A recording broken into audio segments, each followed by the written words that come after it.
and a fourth straight series win. Now they open a critical 3-game set against a first-place team with the best ERA in baseball. Gio tries to stay cool on a hot summer night at Busch Stadium.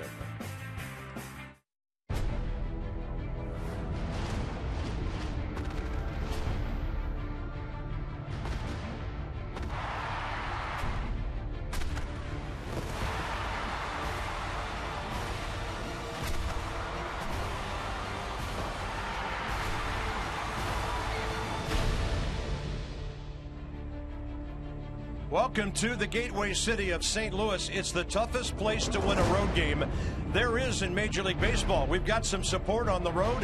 The Nats are going to need it. The Cardinals are 46-19 at home this year, and nobody is better.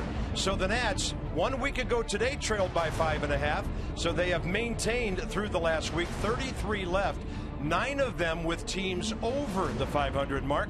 And the Nats have been pretty good. They've won 4 straight series. They keep winning 2 out of 3. Now, FP not feeling well. Ray Knight with us here. FP, feel better, buddy. We'll see you home on Thursday. But, Ray, you can't afford to have a ground-losing week now. The days are getting precious. Every inning means something. And the Nats have to maintain and do a good job in a ballpark where it's tough to win. There's no doubt about it. You have to put everything behind you, though. Everything that's happened in this ballpark, you forget about it. Sometimes you get bad taste in your mouth, and in your mind you start thinking, oh, it's a tough place to win. But you've got to play a ball game, 3 ball games. You got to win 2 out of 3 of them, Bob. There's just no way you can lose ground at this point. You've got to position yourself to where when the Mets come to town, you're 2-3 games out, so that you can position yourself for the next time you play them at the back end of the season. So as critical a series as you've ever had as a ball club, and certainly against one of the toughest teams to beat, as you mentioned, on the road. And while the Nats are here, the Mets are hosting the Phillies, pitching the name of the game in St. Louis. So tonight it's Gio and John Lackey with that 2.92 ERA. Now, Carlos Martinez was to pitch for them tomorrow against Joe Ross, but they're going to bring up Marco Gonzalez from the minor league, so the Nats get a bit of a break there. But then Michael Wacha, and he should be in the Cy Young conversation against Max Scherzer here in the finale. It's been interesting. Denard Span, the Nats are going to be without him. They have to deal with that. And Jason Worth lately in the leadoff spot. He's a guy with power, but he knows how to get on base. He certainly has, and he's starting to get the bat barrel to the ball. In the game he played, yesterday he hit the ball, a home run. He got the ball out front. The time before that, he was able to time the baseball and get the bat barrel out front. He's been fouling a lot of balls, Bob, over first base. There he hits a double down the left line. Anytime a hitter has the ability and knows mentally that he can get the bat barrel to the ball inside, then that opens up everything for him, and it makes him so much better hitter. What a great number, 413 on-base percentage in that leadoff spot. Then you have a bunch of other guys behaving offensively as well, and in this case, it's a good thing. Anthony Rendon has a hitting streak. Ryan Zimmerman, great over the last week or so. Ian Desmond, last 14 games, last 5 weeks, he's been outstanding. Wilson Ramos sits tonight after playing 8 games in a row, so it's the time of the year when you need the offense cooking so that every pitcher doesn't have to be perfect to win a ball game. That's exactly right, and all this happens because they're finally getting their timing down. You look at Rendon, Zimmerman, Worth, they're finally getting their timing down. Everybody in our lineup, in my opinion, now is on time. They're having good swings, at least 2 or 3 at-bats a game. They're putting together good at-bats, and the swing is right on the baseball. So I expect us to continue, even with this good pitching, to swing the bat well. And the Nats hope that Jonathan Papelbon is busy in this series. He's 5 for 5 with the Nats. He's arrived at the 347 career mark. That ties him all time with a former Ray Knight teammate, lefty Randy Myers. So again, if Papelbon's active in this series, that's good for our Nats.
PNC Bank, for the achiever in you. It's what they call the ballpark village right across from left field. Fans can sit up on the bleachers, look over the street, look over the left field side of the ballpark and see Busch Stadium. Capacity 45,399, opened up in 2006. John Lackey takes the mound. For different ball clubs, he's made 3 career starts against the Nats. So it was in the 90s today, and about 5 o'clock, a big-time storm blew through here, dropped the temperature, and humidity still up there at 75%, but a very comfortable 81 degrees under cloudy skies. The Nats are 11th in the league in hitting, 4th in runs, 3rd in home runs behind the Dodgers and the Rockies. And Bryce Harper scored the 300th run of his career against Miami on Sunday. Now he's 1st in the league with 90, 3rd in extra base hits, 8th in hits, 2nd in batting average, 1st in on-base percentage and home runs, and 8th in RBIs. And note the number 5 spot. Yunel Escobar back in the lineup, 132 hits on the year, and he's had 37 multi-hit games. And the Nats will need to be good because John Lackey is having a good season, 11 wins and a 2.92 ERA. Well, he's put together some great seasons, and you're going to see right there the fastball, 88%. He throws a lot of things that look like cutters. He throws sliders. He is going to throw you fastball after fastball, but he moves it in, out, up, and down, often change speeds on it. He's just a very good pitcher, tough to hit squarely. Came to St. Louis from Boston in the Alan Craig, Joe Kelly deal at the deadline 1 year and 1 month ago. St. Louis is 10th in the league. They have the same number of errors as the Nats, 76. And the guy that you kind of keep your eye on now is Jason Hayward, back healthy, back in the outfield. They have him playing center field with John Jay injured, and Matt Carpenter. He might just be their best overall player on both sides of the ball. He bats leadoff. He's hit 20 home runs. And, of course, they have the incomparable Yadier Molina behind the plate. 17th year in the big leagues for the home plate umpire, Bill Welke. The crew chief is John Hirschbeck at first base. 32nd year for John. John Tumpane, 6th year at second. James Hoy, 13th year. And he's got third base tonight. Nats on the road, 29 and 37. Cardinals at home, a major league best, 46 and 19. Underway, a minute late at 8:16 Eastern, and that's a strike to the inside edge on Jason Worth, now batting his 11th game as leadoff. In that role, hitting .325. Lackey working quickly. 1 ball, 1 strike. He always has, Bob. Always works quickly, throws a lot of strikes. You'll see that his fastball bores in on right-handed hitters a lot. There it is. He'll start that ball outside corner, move it back to the plate, start it middle of the plate, move it into the corner, and start it on that corner and move it into the hands. Not a big strikeout guy. 127 the strikeout total in 173 innings. But he does get Jason Worth on a ball that seemed to be cutting away for the first out of the game. Yeah, this looks like a good pitch to hit. You see where he went up and then in, and you're right, Bob. That ball had a little bit of cut. That's why they say he throws 88% fastballs, but not very many of them are straight. You know, they're always doing a little bit of something. I would call that a cutter, but I'm sure they wrote it down as a fastball because it was 92. There's Anthony Rendon hitting .270. Anthony and Michael A. Taylor, the only Nats in the lineup tonight who haven't previously faced Lackey. Jason Worth, by the way, was 6 for 12 against him going into that first at bat. Anthony's on an 8-game hitting streak with 13 hits. Healthy Hackett's off to the right and into the second level. Bob, I know as long as you've been in this game and as many games as you've seen and how much you pay attention, isn't it funny how sometimes you have the feeling of the way that a team is by the way the pitcher controls the mound? Oh, yeah, absolutely. Every one of these guys has some mound presence here. I mean, you don't have a 2.64 ERA if you've got guys out there having their defense stand around all night. And Lackey just gives you that impression that he's in control all the time. Don't you feel that with him? 36 years of age, been around for a long time. He ought to be. He's won 163 games. 1-2 Molina sets up away. Anthony Rendon manages to get a piece of that. It's kind of funny here in St. Louis. They have a ridiculous record of 84-46, but they can't shake the Pittsburgh Pirates. Mike Matheny's ball club just 4.5 games up on Pittsburgh. Pirates just keep hanging and hanging. This will be an interesting race to see who ends up where. Rendon up the middle, and Lackey has it on a hop.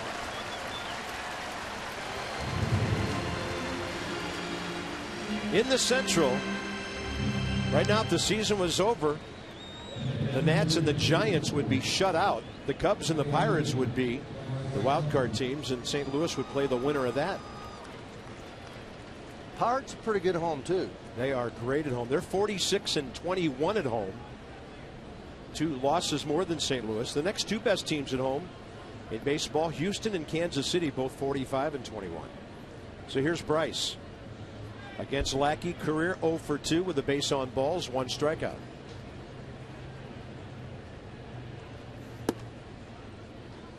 And Lackey gets that low strike call there from Milwaukee. A table of excellence right there from top to bottom for Bryce. In all these amazing categories. He's also hitting .321 on the road. A little bit away. Good take. And you'll see Lackey pause almost after every pitch, because he is truly one pitcher that I think he believes that every pitch he throws is a strike. I could see that. Except that one. 5th inning at New York. Phillies with Jared Eichhoff. Mets with Bartolo Colon. No score. Nationals 5.5 out. Exactly the number they were out 1 week ago today.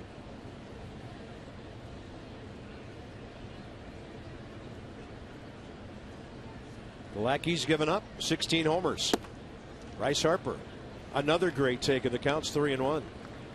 His reputation around the league is really something now. It buys him some not strike calls on pitches that might be on the edge. Yeah, that's definitely on the edge. It caught the edge of the plate, but gets the call.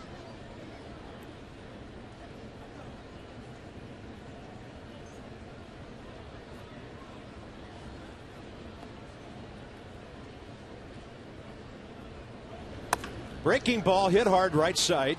Colton Wong dropped it once, twice, 3 times, and 4 times. You kept waiting for him to pick it up, and it just kept squirting away from him. And Bryce Harper's aboard with 2 outs. Cardinals had a big-time meltdown defensively in San Francisco Friday night. Cost him a game. They came back and won. So there's 1. There's 2. There's 3. That's the old hot potato game we used to play in the living room. Hey, you don't hold on to it very long. He has done a fantastic job, though, hasn't he, for this ball club? Yeah, he's a great young hitter, but he has 14 errors now. And here's Ryan Zimmerman. The Nats get a big-time break, and Zimmerman, who's hot from the RBI standpoint, 11 in his last 7 ball games. And now he's knocking on the door of 60.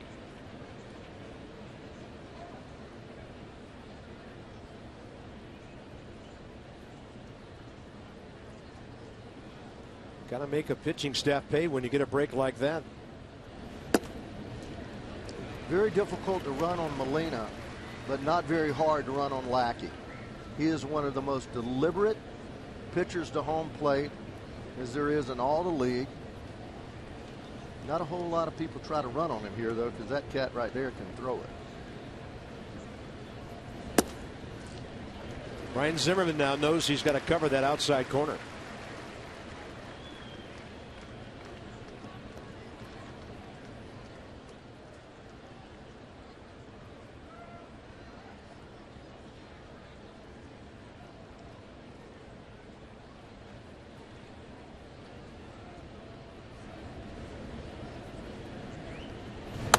Ryan does cover the outside corner. That ball labeled for the right field line. It's going to get deep into the corner. Bob Henley's going to send Bryce Harper.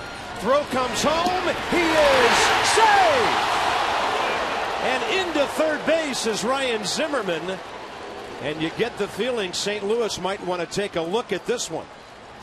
Great send by Bob Henley. If it works out, we shall see. Just from looking up here, I certainly didn't see it on the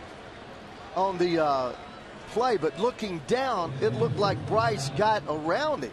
Here we get to see the replay here. The ball gets hung up down there in the right field corner. Kit hits the ball off the end of the bat. Watch how this ball caroms and kind of gets hung up in there and comes out, and not a real strong throw. Good throw here, but he reaches back and tags him behind the plate, I believe. I believe when he makes the tag, it's back behind the plate. I don't think there's any doubt about it. Yeah, St. Louis will not challenge. Looks like Bryce got on the plate, and the Nats pick up a huge unearned run. Zimmerman to third on the throw, and that ball to the right side from Escobar, and Colton Wong picks that one off. Big break, first inning of a huge series for the Nats, and they take advantage.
Great finish by Bryce Harper on that slide. Yeah, ball hit down the right field line. Piscotty looks like he just is afraid the ball is going to carry him off there. A little slow getting to the ball. Cutoff man, one hop. Throw, but look at the slide. Great slide as he goes about 4 feet behind the back. Reaches out, touches home plate. Bryce picking him up and laying him down. And you got to realize it's a little moist out there as it rains all afternoon. Beautiful job of getting to the back side of that plate. And what causes that? Throw too much toward the first base side. Molina not being able to get to it, not letting it travel, actually, and therefore has to reach back for the tag. Beautiful play. Yeah, nice job. Good call on your part. He tagged him behind home plate. And Yadier Molina did not at all dispute the call by Bill Welke. That tells you something, too. So here's Matt Carpenter against Gio Gonzalez. Gio, 5th career start against St. Louis. He's got his lowest ERA against the Cardinals among any major league team he's pitched to. And he misses low and inside. So there's the breakdown of the repertoire.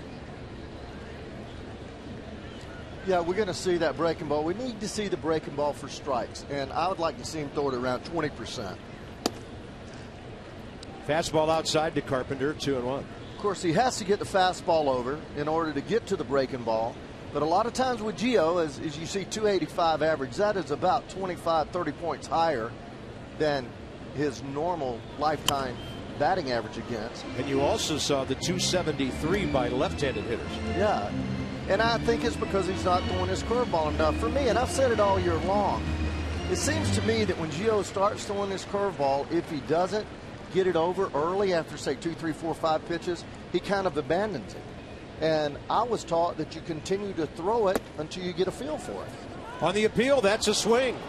James Hoy at third base punching out Matt Carpenter. So a couple of borderline things going the Nats' way early in this series. Yeah, he just juiced him with a fastball inside there, and he couldn't react to it. but he's starting to because the fastball's inside. He knows he has to get the head out. We get the call.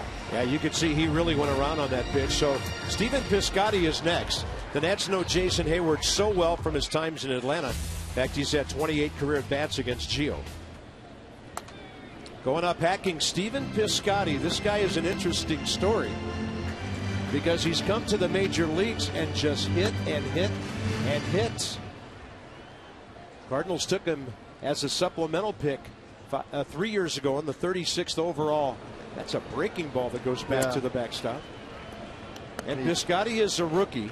He's come to the big leagues and gone 44 for 129, hitting .341. Somebody's got to figure out what it is that he doesn't like, because there's. Yeah. But my notes say, on the little research I was able to do last night, he's a dead fastball hitter. So Gio turns over the changeup. There you go. Piscotty, by the way, maybe they don't figure him out that easy. You know, he went to Stanford. Well, maybe he's got everybody figured out. Drafted by the Dodgers originally out of Amador Valley High School, California. He was an infielder, outfielder, and a pitcher at Stanford, Drew Storen's alma mater. Some of those guys that are smart, they think a little too much, so. 1-2 pitch up, and I mean way up. So Gio's still trying to get a handle on his release point here early. Looking for his 10th win of the year. That's the number of games he won all of last season. Going 10-10, but only 27 starts. Curveball in the dirt, 3-2.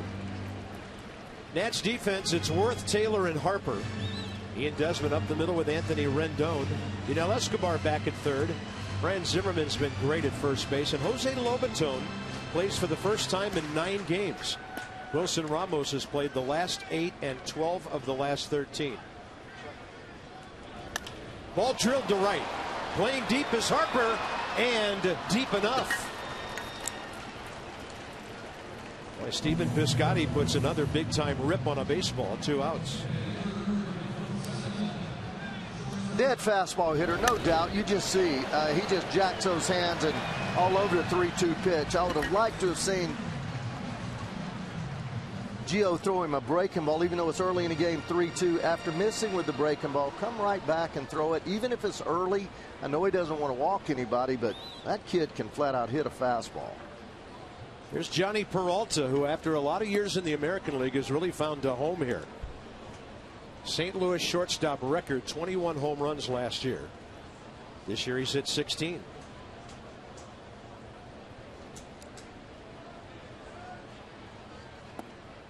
Big crowd as usual here. St. Louis back home after a 7-3 road trip to San Diego, Arizona, and San Francisco. And they lost the first 2 games of that trip. 1-1. Attaboy. Bust that fastball in there. His changeup looks really good. He looks like he has a nice feel for his changeup tonight. Not so much his fastball, curveball yet. Bust those fastballs inside. Changeups away. Hard hit, base hit. Michael A. Taylor over to cut it off, and Peralta, he breaks an 0 for 17 with that base hit.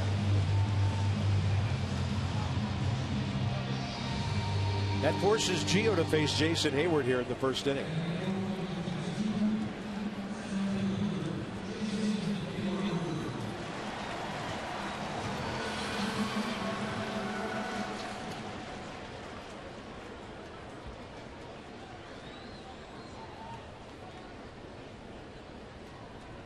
Five for his last 9 is Hayward.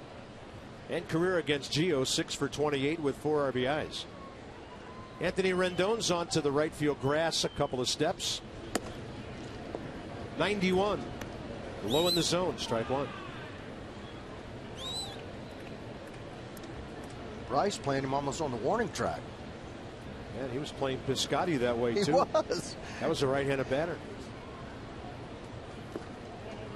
Good block there by Jose Lobaton, who didn't handle Gio last time out for the first time in a while. And Gio only went 4 2/3 against the Padres in a 6-5 loss. Just a quick thought, Bob. I was sitting with Gio's father in Atlanta last year, and he said that when Gio throws his breaking ball and it works straight down, more 12-6, that's when he has control of it. When you start to see it sweeping, go ahead, brother. Twilight time here. Ian Desmond finds the foul ball. Well, before you win a game, you have to win an inning, and that's what the Nats just did in St. Louis.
The claustrophobic inside the Gateway Arch on the banks of the Mississippi. Beautiful night in St. Louis from the Eads Bridge and the August Rush. Last 12 games, the Nats have won 4 of those. The batting average mid-280s, on base percentage fantastic with the slugging. The Nats are averaging 6 runs a game, getting a lot of walks, and 19 home runs. Jeep brings you some pretty big offensive numbers. Top of the second, Ian Desmond. Matt Williams, shortstop, was in the middle of everything in that Miami series. 5 for 8, 2 homers, 3 RBIs, 2 walks. And against Lackey all time, Desmond 1 for 3. Well, he's finally gotten to where he's very soft at the plate. Means very slow feet, fast hands.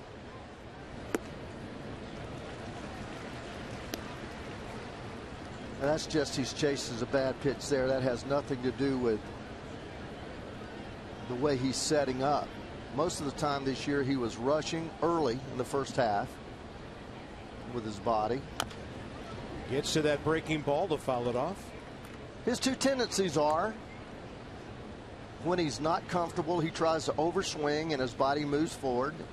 And I call it muscling the ball. And then sometimes when he gets tired, he spins off the ball with his left shoulder kind of spinning off his heel, his left heel. He got a pitch to work with there and hammers it out to center. Didn't get it. Hayward under it. 1 out, top of the second.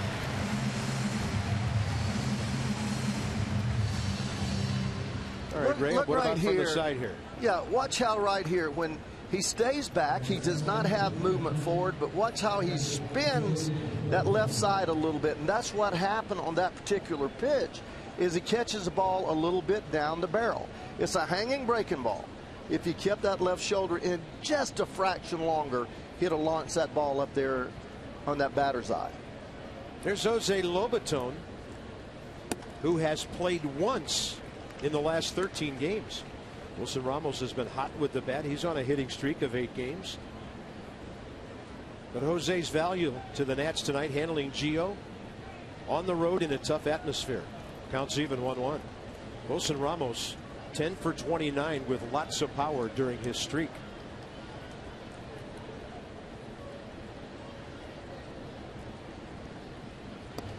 Lackey off speed, way outside, 2-1.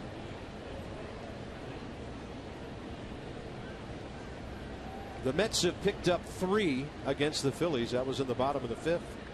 3-0 behind Bartolo Colon.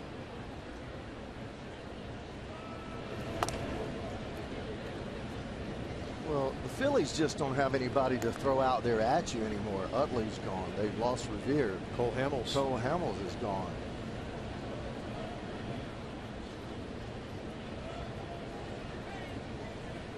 Two pitch. Did he go? He did, on a nasty breaking ball down and in. Jose doesn't think he swung. Did they appeal to third, or did Bill Welke just punch him out? That happened really quickly. 2 outs.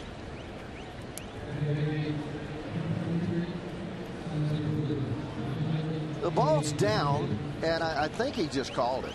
Yeah, he called it. Home plate umpire. And he commits just a little too much. See those hands follow it up like he's trying to. Whoa, whoa, whoa, whoa, whoa. Yeah. Here's Michael A. Taylor trying to turn the inning over to get Gio up there here in the 2nd.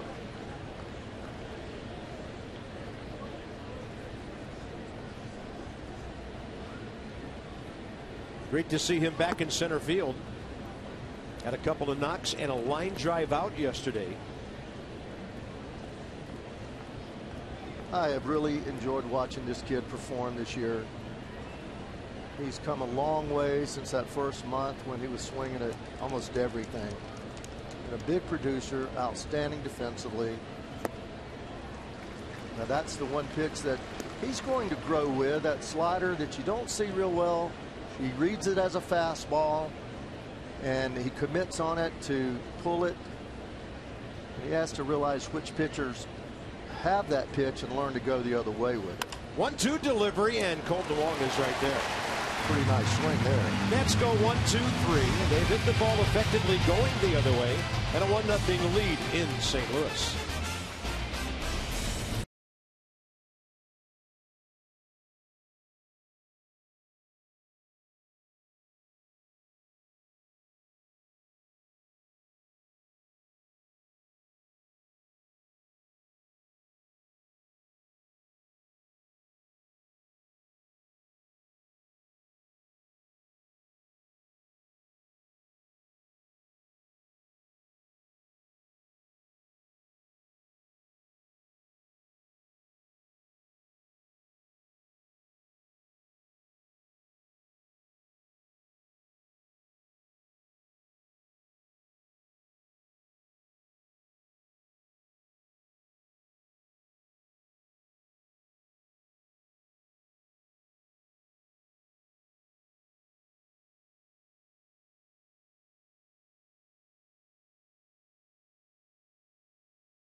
Stretch where Gio Gonzalez posted an ERA just under 1.5.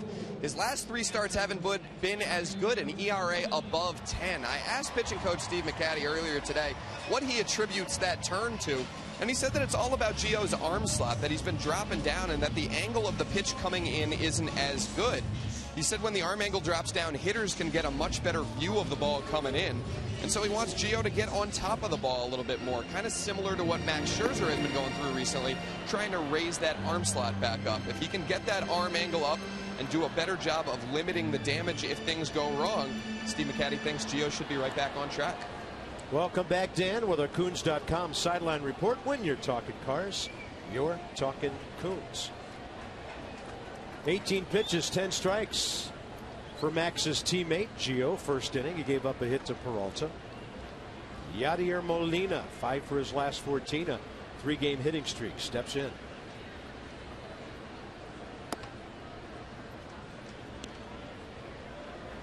Yadier Molina, 33 years of age now. Been in the big leagues since '04.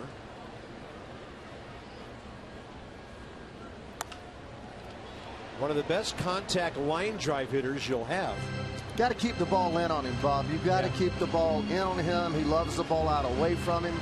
He still has some pop, only 4 home runs this year, but he drives in runs one at a time. 58 RBIs, hit 282 with just 4 home runs. That's really good, but got to crowd him with the fastball. Nats stay away, and Molina hits it to left. Got it off the end of the bat, it appeared. Jason Worth in front of the track, 1 out. St. Louis 10th in the league in home runs. Spend an extended Labor Day weekend at home with the Nats.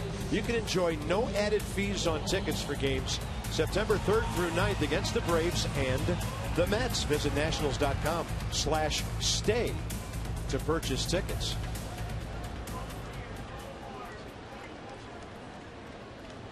We got an old Senators jersey out there with the Nats red. Nice going, guys. Speaking of on top, 92 right over the top, throwing downhill. Nice looking pitch. And this is Colton Wong, who for his size, 5'9", about 180 pounds, maybe generates some power. 12 homers last year, 11 this year. You better not throw it down and into him. Unless it's got a lot of hook like that. Yeah. He tends to go the opposite way with the fastball up, right around his letters. But you start to get the ball down and into him, middle, down and in. He can generate some pop, and he's, as you mentioned, he's not that big a guy.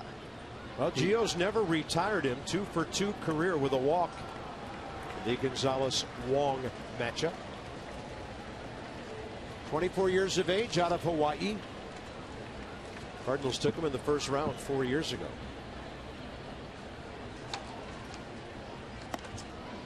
In fact, I got to look that up. When did they ever have a first round draft pick because of their record every year? Not very often. I don't know. Might have been compensation for losing a free agent. Wong at 259, 51 RBIs. And Gio throwing that big hook and really throwing it confidently. But not throwing it for strikes. He's got to get it a little closer to the plate. You can throw curves all you want. If it's 5, 6, 8 inches off the plate, you're not going to get people to swing at it. There's one. There you go. That thing probably had Wong thinking it was going to come for his right shoulder, then right out over the plate. And we'll check it on the Mercedes-Benz pitch track. Yeah, he threw it right at his left knee and then see you later. That's the kind that you just, something in your body just freezes up, and most of it you get locked up because of that break on that nasty hook.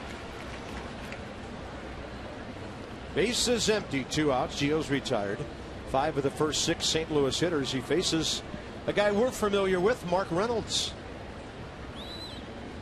A lot of time with Arizona, Orioles for a couple of years, Cleveland, Milwaukee, and now St. Louis. The last 3, and that one barely missed. The University of Virginia alum and a former teammate of Ryan Zimmerman. Yeah, he goes up there swinging at about everything but the kitchen sink now. He is very aggressive. And then Gio turns over a beauty, 85 on the changeup. That's picture perfect pitching. You throw a fastball in about 94, 95, get him moving his feet and then go away. It's a nightmare for a hitter. Doubles up on it. 1 ball, 2 strikes. Reynolds 1 for 10 career against Gio. Kind of crazy numbers. 7 walks, but 6 strikeouts. I wouldn't do anything any different. He's not anywhere close to that changeup. Throw him another one down there and send him to the bench. What he did. Bounced it. Counts even, 2-2. Changeup excellent tonight, Bob. You see that? How he's. Yeah. That's about 6 that he's thrown all down. Really good action going away. There's another beauty. What's that? About 4 or 5 in a row. So Gio Gonzalez strikes out Wong and Reynolds. He's retired 6 of his first 7 hitters. He'll lead off top of the 3rd. The Nats 1-0.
City College. Nats, Cardinals, 3 years ago today in Washington, and Gio scattered 5 hits, 3 walks.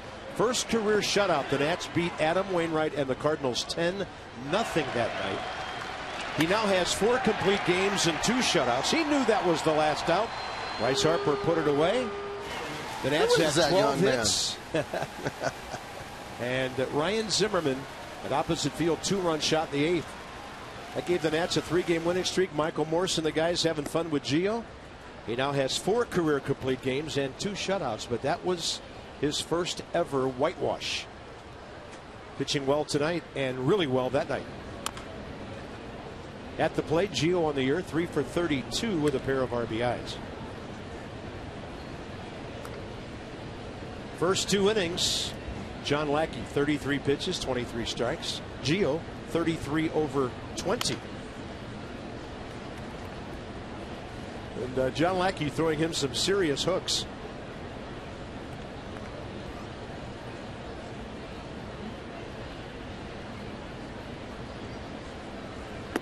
Then he gets a fastball, and that's strikeout number 3. So the first time through the lineup, the Nats go 1 for 8. But that 1 hit was the Zimmerman double after the error by Colton Wong. Watch how Jason gets his body just a tad out, but he keeps the bat back. Big, strong hands. Drives it right into the bullpen. We saw a lot of that a couple years ago, and I believe the big boy about to do some kind of wave there or something. Well, when you start seeing Jason Worth pull the ball with authority, that's a great sign. Yes, sir. Funny, yesterday, his first at bat in the first inning, 2 innings before the homer, almost an identical swing. He just didn't get the sweet part of the bat on it, and he hit that same kind of line drive to the edge of the track. John Lackey with a big roundhouse curveball. 1 ball, 1 strike. But Jason's had good success against him. Look at Lackey. He tickles me. He's going to stand there and watch every pitch. I think I'm kidding you. If he throws 95 pitches, he'll do that 85 times. Worth a rocket, right field corner. That'll get into that deep corner down there, carry him around a little bit. Stephen Piscotty picks it up, and the Nats 2 hits tonight, both doubles. Zimmerman and now Worth. Scoring position with 1 out. Well, we mentioned how you can hammer it if you can hit it in. Look what you do. Look how just soft he stays back. Doesn't even move his head. Goes right to the ball with his head. That's where the bat barrel is going to follow, because that's where your eyes are. Unbelievably beautiful stroke there. So now you've got him hitting 3 bullets to left field the last 2 days. Now 1 to right field. So I believe he's on time. You know what?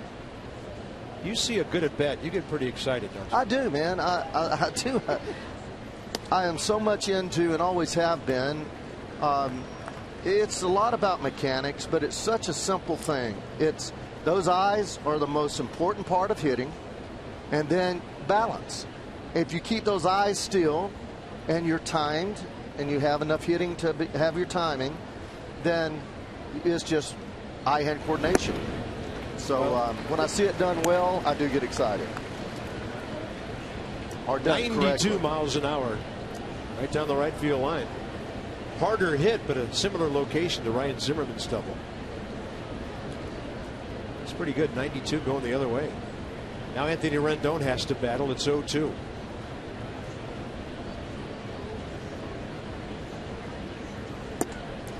Now this is where Lackey expands the strike zone. That's why he's been around for so long. He goes to 0-2, and generally he will expand the plate about 6 inches either side or on top of the plate. Seldom do you see him give up base hits when he's this far ahead in the count.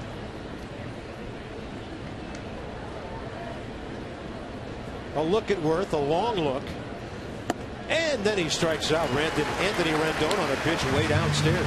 But see how he did it? He throws in the slider that starts off the corner of the plate, working away, and then he comes back with the fastball off the corner of the plate, working back in.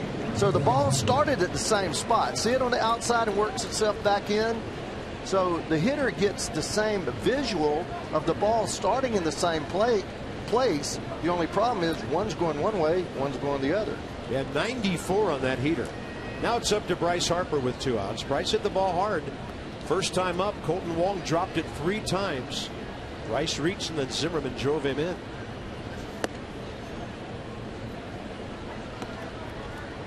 And so far, he's trying to elevate with Bryce. That's the 3rd fastball he's thrown belt high or above.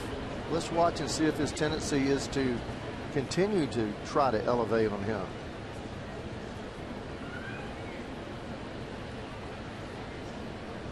I mean, right now, as hot as Bryce has been, you'd be pretty smart if you just kind of pitch around him. Don't give him anything to hit.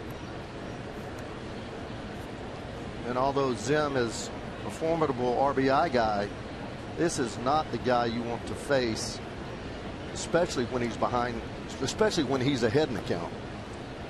You like pitching to you, Bob? Good luck with that.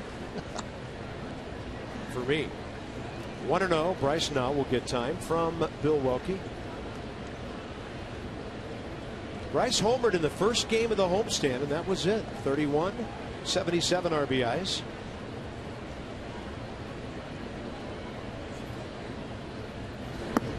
Yeah. And again, pounding him inside.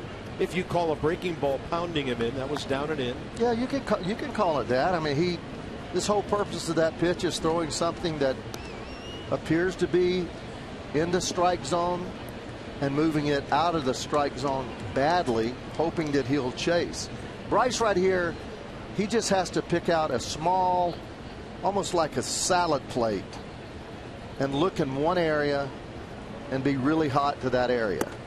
Similar pitch, 3-0. See, he's not, that's his little slurvish curveball at 86. He had no intention. Well, you know, if Bryce sees a fastball anywhere near that salad bar you're talking about, yeah, or salad plate, he'll be. You've got to have the ability. Look how far he is off the plate here. He'll go out there again, and then Molina backhands it for a strike. Bryce feels that when that catcher sets up out there, you feel it. You can feel it. The last move you may glance back there, and you know that he's going off the plate, not trying to throw you anything. He's probably going to go right back out there. Yeah. It's where Molina sets up on 3-1. Long look at Worth. Lackey down and in. Bryce Harper walks for the 96th time this year.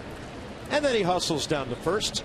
And another opportunity for Ryan Zimmerman, an RBI machine, who's now driven in runs in 7 of his last 8 games, 12 total.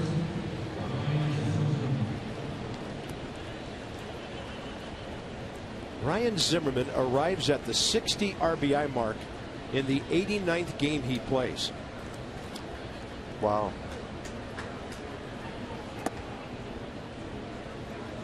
Well, he's always been a great RBI guy. I know the first year that I came here and they kept all those stats with 2-out RBIs. He had 54 that year, RBIs that he drove in with 2 outs. That's getting it done. Now Lackey missing on 2 more.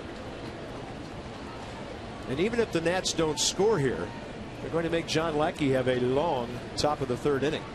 Yeah, they pitched him away on all those pitches. And as a pitcher, sometimes when you start trying to be really fine like you were with Bryce, it's hard to find a strike zone again. 2-0 pitch. Ryan made an offer. No swing, says John Hirschbeck. And the count goes to 3-0. I will throw this out there. I was drafted as a shortstop pitcher, so I know that feeling when there's a big hitter up there and you say, okay, well, I'm just going to throw the ball off the edges of the plate, and then all of a sudden the next hitter comes up there and you're saying, okay, now let me get back to the strike zone, and you're throwing it off the edges of the plate. Yeah. You say, whoa, what happened? 3-0 here. Curveball. And he got a 3-0 curveball at 79 from Lackey. That's one reason why he's won that many ball games. Escobar on deck here. 163 and 125 and over 2,300 innings pitched. Mr. Lackey. 92 up and in. Now that's just Ryan. Now there you go. You don't see Ryan swing at bad pitches, but you know what happened here, partner? It's 3-1. He is selling out for the fastball. So he almost just making up his mind, wherever this fastball going, I'm going to hammer it. And he throws it way up and in and has no chance to get the bat on the ball. Well, good base runners out there. Off to a start, Worth and Harper. 3-2 pitch. Zimmerman up the middle, but it's right near the bag. And Colton Wall does a little dance right over for the force play. Long inning, though. Nats still lead.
Gio Gonzalez and Brandon Moss in the bottom of the third.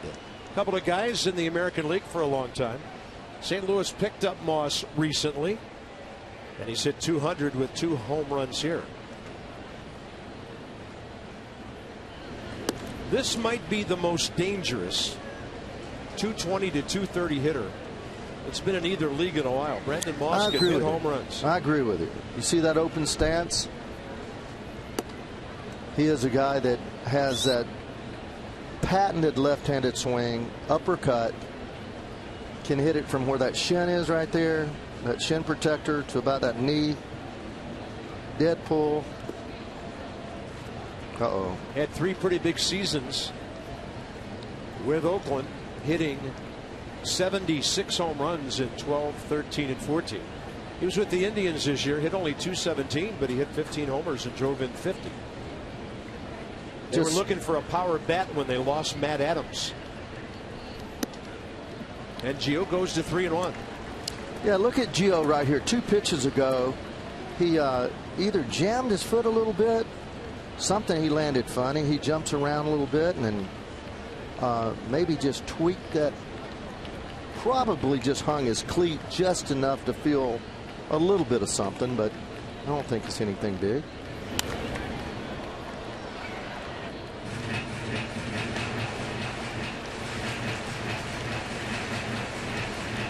Brandon Moss in their career matchups, they didn't face each other a lot because of a lefty-lefty. Lee Kuntz watching his pitcher, Nats head trainer. But Moss 2 for 3 career against Gio. Misses way out. I mean, that was a 12 to 15 inch miss with a fastball. Yeah, you cannot miss that far. And those are the things you look at when somebody reacts the way he did, because that's just something that is out of the blue. I mean, come out to Nationals Park next Saturday. Nats Braves 7:05. First 20,000 fans. Receive Nationals earbuds presented by T-Mobile. 202-675-NATS or visit nationals.com to purchase your tickets. Well, you hate to see the number 8 hitter get aboard. Lackey can handle the bat. 6 hits, a couple of RBIs, 3 sacrifices this year. And the Nats are in full charge mode, pinching in from the corners to try to get Brandon Moss at second base. He's not that fast of a base runner.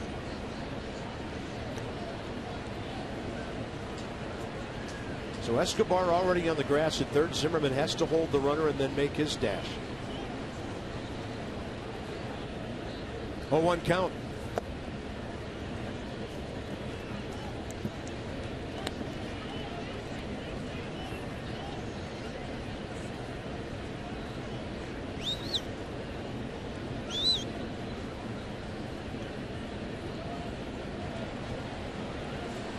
I would almost have Gio cover the line here because Ryan doesn't throw exceptionally well. Let's see if he can make this throw. Got a chance there. Look at that. Yeah. And that's a double play. Ryan Zimmerman. 3-6-4. Zimmerman, Desmond, Rendon. There you go, Ray Knight. Doesn't throw exceptionally well. I haven't seen him throw much to second. That's the best throw I've ever seen Ryan Zimmerman play. I haven't seen him throw much, so I just got to go by what I've seen. But he gets in here and he unleashes a seed perfectly with something on it. Nice job. I mean, Lackey's going to bunt that ball to first base. I'm kind of thinking Gio cheating over there and getting there and making the throw at second base, and he goes in. I mean, that was a bolt to second base. That was. Bases empty, 2 outs for Matt Carpenter. Well, that's one of the things FP and I were talking about over the weekend regarding Ryan's defense. That's one of the plays that tests a guy how good a first baseman he is. Worth puts away that fly ball, and the Nats, now they've won the first 3 innings of the series.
Highlights for you. 2 outs, nobody on, first inning. Bryce Harper hit the ball sharply.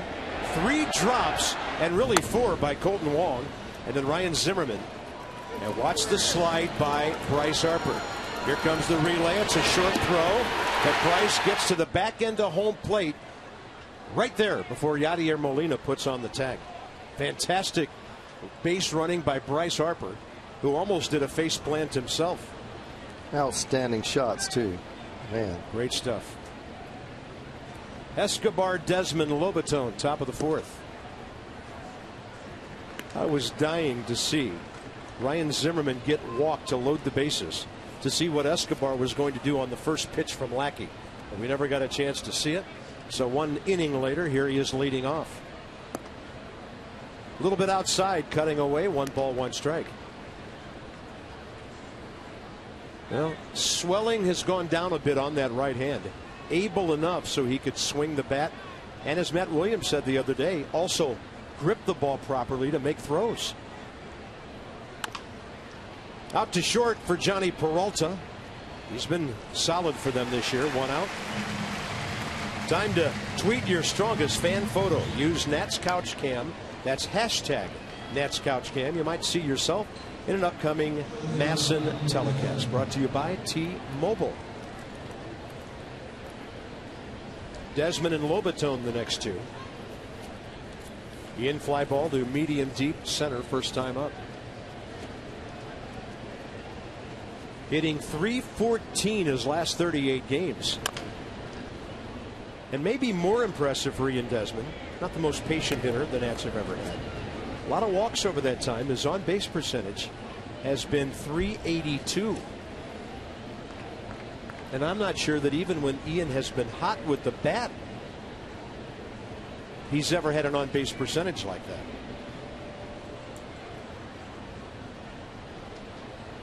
Target away. He's seeing the ball very well. Walks come with the feeling of confidence and just not having to rush. 92 is in there. And also not being afraid to take a strike. Right. You look at the people that walk 100 times a year, they're not afraid to take a strike. They don't go up there necessarily hacking at the first pitch they see. Target in on 1 and 2, and Desmond swing and a miss. John Lackey, 4th strikeout. Next 5 ball games, 2 of them here in St. Louis. Tomorrow night, Joe Ross and Marco Gonzalez, couple of rookies going at it. And then the big boys will step up on Wednesday night. Max Scherzer, a St. Louis guy, goes against 15-4 Michael Wacha with a 2.69 ERA. And I don't hear people talking about him for the Cy Young. I think he belongs in that conversation. Well, you look at his numbers, man. He's been good just about every time out there. A lot of innings pitched. About at 170 plus. And maybe being back home will charge Max Scherzer and get him back on the right side of the column here Wednesday night.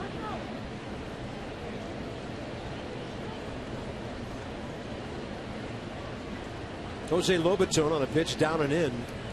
A check swing. He got called out by Bill Welke first time up. They're now in the bottom of the 8th inning at Citi Field. Mets still lead the Phillies 3-0. So Bartolo Colon having a good night there. 91% fastballs. But he does, as Ray said, a lot of different things with it.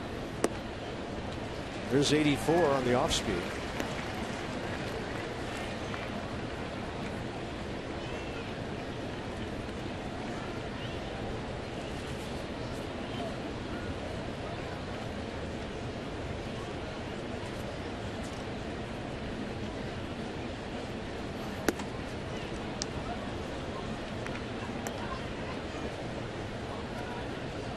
Balls, 2 strikes from 36-year-old John Lackey. 4th career start against Washington. 1-0 with a 4.5 ERA. Lobatone went. Might have been a called strike anyway. And that's gone in order in the 4th. On a beautiful night in St. Louis. 2-3-4 for the Cards.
Well done, Curly W family out there tonight. An attitude on the rail.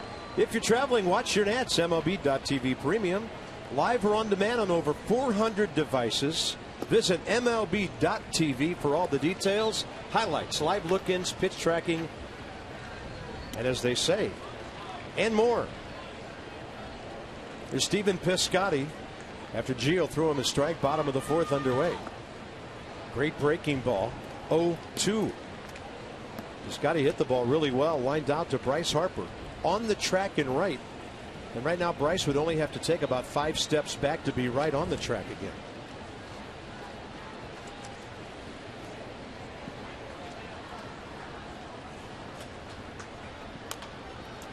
Good pitch on an 0-2 hook. Curveball's starting to look better. Certainly more up the plate, which will induce hitters to swing more often if it's somewhere around the plate.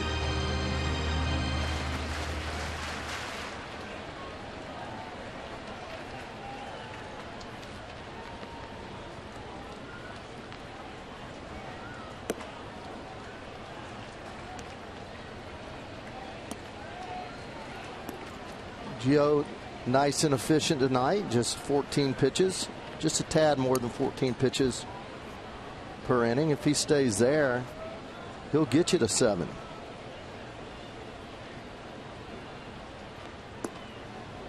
He tried that breaking ball coming from outside, stayed out there. It's going to be interesting right here. Dead fastball hitter, 2-2 count. His changeup has been his best pitch tonight. Probably the pitch I think he should throw. Changeup. Let's see what he does. Here it is. Missed with it.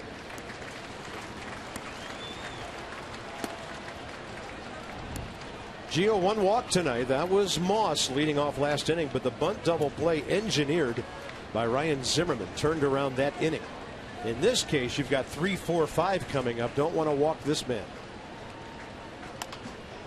And the breaking ball. Here comes Bryce. He's got plenty of time to get there. Nice jump on that ball. He was playing deep, and he was crack of the bat. He was gunning it. All right. How about the guy in center field next to Bryce? Massendan has more. Michael A. Taylor will be the national center fielder with Denard's band having season-ending hip surgery tomorrow. I talked to Taylor earlier today about what he's learned from his time around Denard's band. He said mostly about work ethic and preparation. That's before games, it's in spring training, everything. On defense, he said Span's reps are very game-like. He's out there with a purpose when he shags fly balls, when he's doing extra work. That's something Taylor has tried to replicate himself. Done a great job, and when he leads off in the 5th, we'll tell you where he ranks among rookies in the league. It is very impressive, the categories in which he is getting a lot of notice. That was a good fastball by Gio on Johnny Peralta, who has the only St. Louis hit, a rocket to the left of Ian Desmond. 2 outs, first inning. Pretty interesting thus far. 5 fly ball outs. Gio, when he's throwing that curveball for strikes, gets a lot of ground ball outs, gets a lot of ground ball outs with his changeup, gets more fly ball outs with his fastball.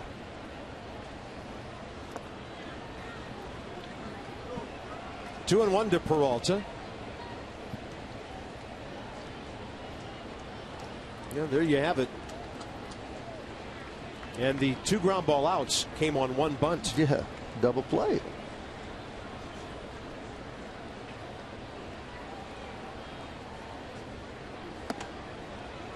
He's missing big, though. You know, he started to miss a little big. What I mean by that, it's self-explanatory. The plate's 17 inches wide. You miss big, you're talking about outside of 25 inches. Give yourself a couple of balls, 3.5 inches, and that's a nice pitch. Well out of play. And you've heard this said many times before, but the great pitchers get hitters out by throwing pitches that appear to be strikes that move out of the strike zone. When the ball comes out of the pitcher's hand and it's nowhere near the strike zone, that's when you're always hitting 2-1, 3-1. 3-2 in this case with 1 out. And Gio close to the inside corner, didn't get it. And if you are close to the strike zone, Bob, with 4 or 5 pitches in a row, you might get that pitch. But when you're all over the place, then the umpires are not going to ring a hitter up on a pitch like that. That'll bring in Jason Hayward. Gio popped Hayward up first time on a ball that Ian Desmond caught right after crossing the left field line, not too far out of the infield.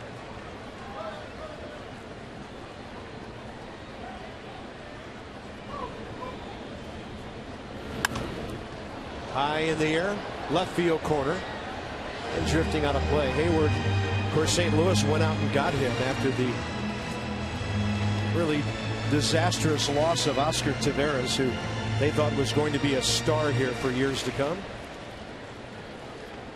So John Mozeliak engineered a huge deal. There's Oscar's initials, his number. That trade involved Shelby Miller and Jordan Walden from Atlanta. Jordan Walden right now with St. Louis is on the DL. Braves in dire need of pitching. Yeah. I think Shelby Miller's got some of the worst run support of any pitcher in baseball this year with them.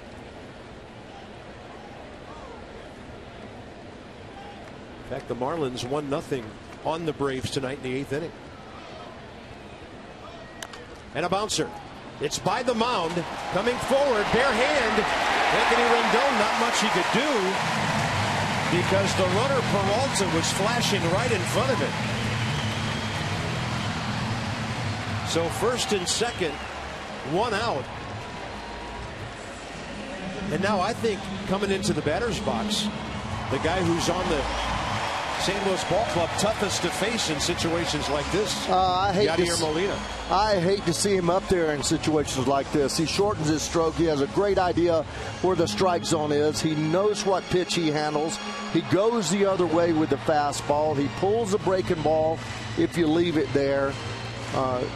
Very, very tough, bear down type player right here.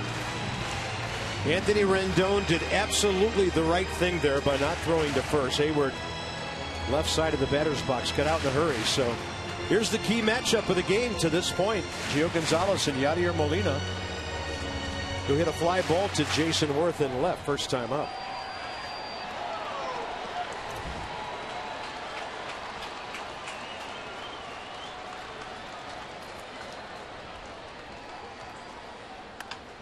That ball to the gap in right center. Bryce Harper can't get it. One run will score. Molina back to first, and the game is tied.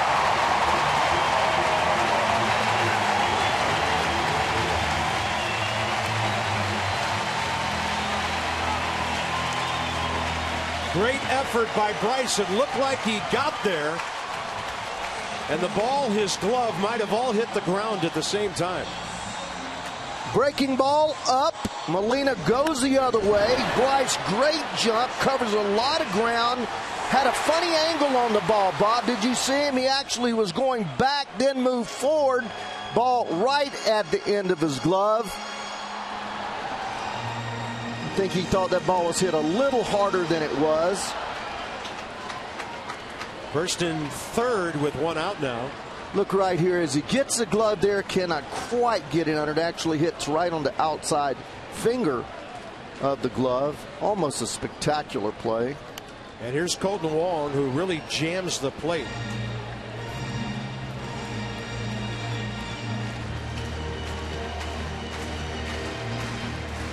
So great speed at third with Hayward.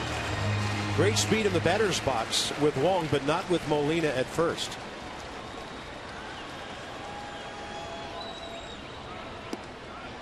That's a great breaking ball from Gio.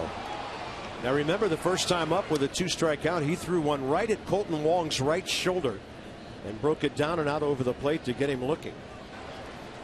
With a left-hand batter up right here, this is where I would have Zimmerman behind the runner Molina at first base, who can't run a lick. Give yourself more range, and that's something that maybe Zim's not comfortable with yet, because it calls for that. You just get right behind him, put your glove right off of his helmet. When Zim's coming off the bag, maybe we'll get a shot of that this time, or maybe after the play. He's only about 55 feet from the hitter. Wong up the middle, base hit. Doesn't matter.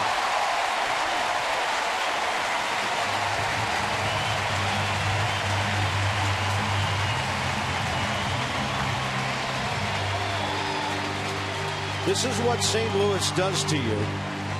If you give them a walk, which Gio did, they have the ability to put hits together. They're 10th in runs, they're 10th in home runs, but they put the ball in play, and now they put a crooked number on the board and still only one out. It's like they go to another level. I mean, I have seen it all year long. You look at their ball club, you even look at their stats, and you say, you know, I don't know how they do it. Of course, their pitching staff is unreal with all those guys, sub-3 earned run averages, but this is what they do. You're exactly right. They get clutch hits. Here's Mark Reynolds, a double play guy, if you can get a ground ball. But for the most part in his career, he's been a fly ball hitter or a strikeout guy. So a walk and then 3 hits.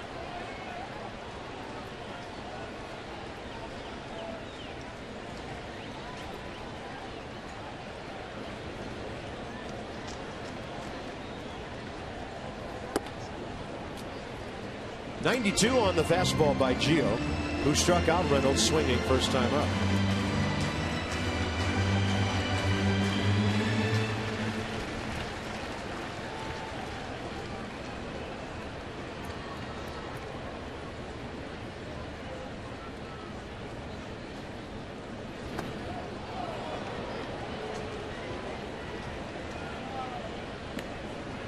Gio started this inning with 43 pitches. He's at 65 with 1 out.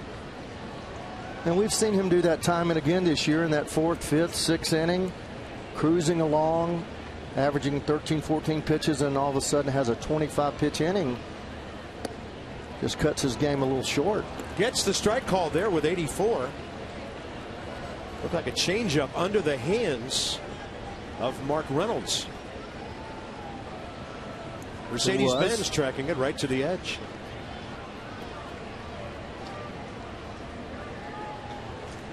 Phillies have the bases loaded with nobody out, 9th inning at New York. 3-0 Mets. That was the curveball that kept coming inside. Well, he got him on the changeup, the 2-2 pitch last time. I don't think Reynolds can hit the changeup even if he's looking for it. And look at that batting average with 2 strikes. Gio, 1 good pitch from being out of the inning if he can get a ground ball.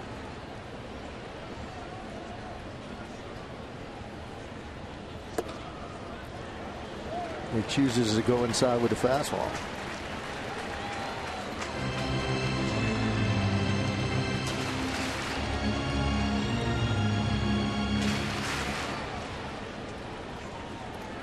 Sure talking to himself a lot, isn't he?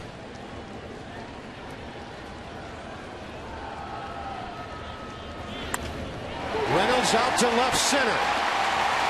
That's another run. Strong throw by Taylor, cut off by Gio. And now for St. Louis, it's 5 base runners in a row, and all the hits are singles.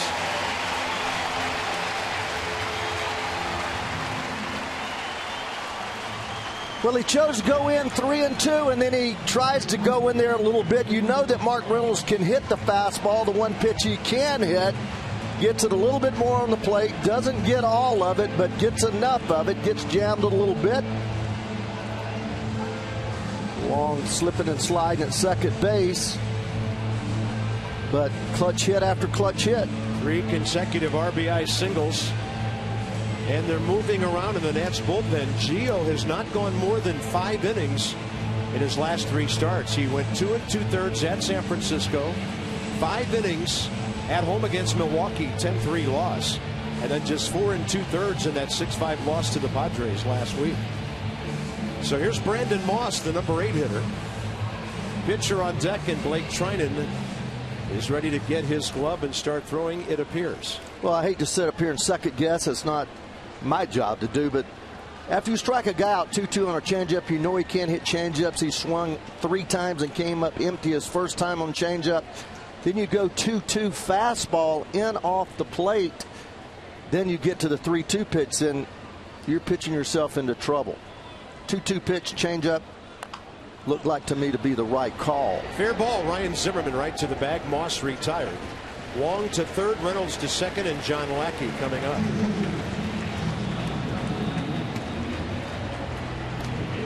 But sometimes it gets to going you hear people talk about slowing the game down. You know, we've talked about it before plenty of times, Bob. And you get a base hit here, somebody gets a base hit there, and all of a sudden wheels start spinning. Yeah. And you don't even remember that you struck the guy out on a changeup. Gino's going off the full windup here. Runners at second and third, 2 outs, facing John Lackey, who bunted into a 3-6-4 double play. Yeah, now he's going to go stretch. For a moment, Gio looked like he was going wind up. Then Lackey just swung at ball 1. All the pitching coaches that I've ever been around has always said, look, you go with what you're comfortable with runners on second and third, 2 outs. If you feel better out of the windup, you go out of the windup. Fair ball, backhanded by Escobar. And the long throw to Zimmerman. That's out of the inning, but a good one for St. Louis. A walk and 4 hits, and it's 3-1.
$20,000 fans.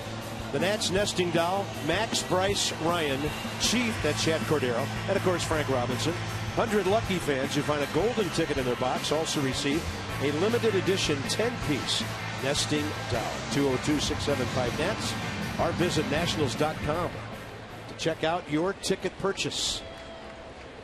Michael A. Taylor leads off right in front of Gio Gonzalez, top of the 5th. We talked about those rookie rankings. Look at this. First in steals, top 3 in RBIs as you go down a couple of spots, 6 outfield assists. Great with runners in scoring position. He was 380 a couple weeks ago. And the home runs, the slugging, the multi-hit games. But tonight, he's facing a veteran pitcher who knows how to take advantage of the eager young bat. It's a final in New York. The Phillies got a run in the 9th, but lost to the Mets 3-1. Now the Nats are 6 back. And he keeps throwing in those sliders. He will until Michael hammers one of those to the gap in right center. All your great pitchers do, your great ones, they're going to stay with what got you there. And until he shows him he can hit the slider, he's going to see sliders. Another one. Now it's Lackey's turn to take a stranglehold on this game if he can. He's retired 5 straight Nats, 3 on strikes. Well, just look at how, now this is the 3rd time he's seen that pitch, and he doesn't create an angle or do anything to help himself cover the outside part of the plate. See how he's reaching there, how his head almost, I call it a chicken neck or turkey neck, where he stretches it out to try to cover it enough.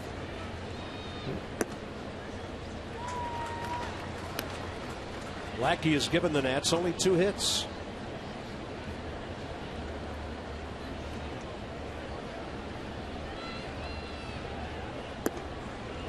And this is where he feasts. He's a guy that if you stay close to him, and 3-1's close, but he can start going to those breaking balls and tease you with the fastball. He just has that kind of command. It's pretty interesting looking at his career with 163 wins. His first 3 years he won 38. The next 3 he won 40. The next 3 he won 36. And this year he's won 21, so with the 11 makes 31. So every 3 years he's still putting up about 40 wins. So he's been about as consistent as you can be. Still throwing the slider. 2 outs in the 5th, top of the order. Jason Worth next.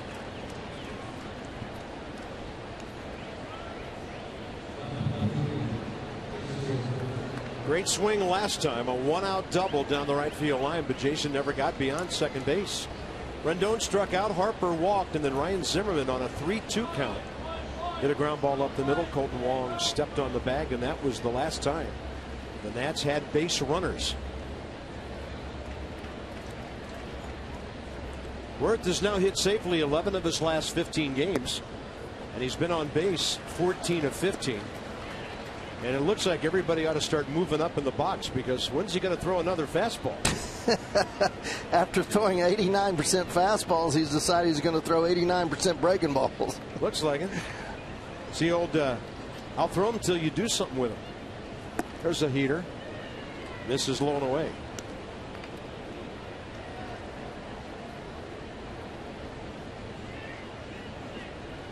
I don't know about that 90% fastball. It seems like to me that he's thrown.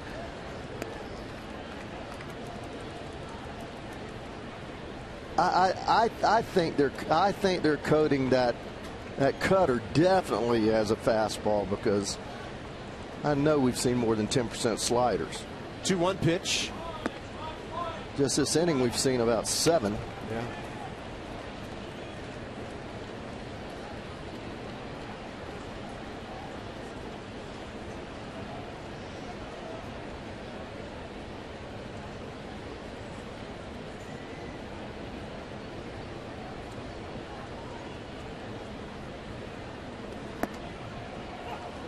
Well, Jason Worth, really not any tough takes at the end of that at bat, and that'll get Anthony Rendon up there with 2 outs. So Worth on for the second time in 3 trips. John Lackey. A little surprised at that pitch here. He's got a 2-run lead, and he throws him a slider. It's Lackey's second walk. Real key at bat 2 innings ago when Rendon was struck out by Lackey. Worth was at second base with 1 out. Yeah, I'd like to see him run into one right now. Nothing but sliders, partner, and they're 83 to 84 miles an hour. He hang one in here and hit one up there in that Cardinals Nation deal. Big Mac land. Fastball low, 2-0. And Lackey staring in at the umpire, but when you haven't thrown a strike in 4 or 5 pitches, he's just going to do that. If I were an umpire, I would have to tell him after about the 5th pitch of the game, you pitch, I'll umpire, okay? Because he wants to umpire too. Come on, Anthony, get one you like, brother. 2-0 pitch. Well, why swing? And now you've got Bryce Harper coming up next. So a fastball guy, 3rd time around the order, has been a little rougher for him this year. A veteran guy is suddenly trying to trick everybody because of those 4 straight strikeouts.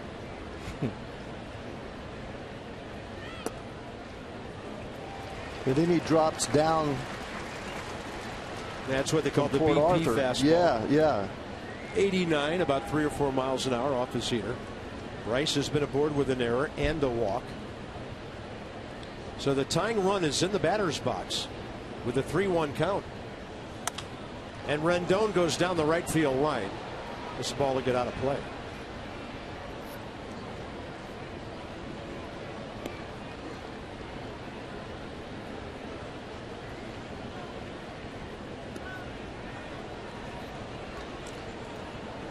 Well, he's seeing sliders. I just got to believe that he's seeing the slider well enough that you just sit on the fastball, sit on the outside part of the plate, react in.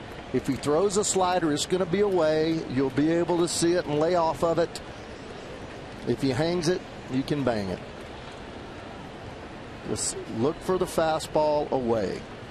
Worth taking off from first. Rendon, and that was close. And Lackey has walked 2 batters with 2 outs and now has to deal with Bryce Harper. He tried to go outside with it, but he missed badly inside. And look at him set up outside, and he misses up and in.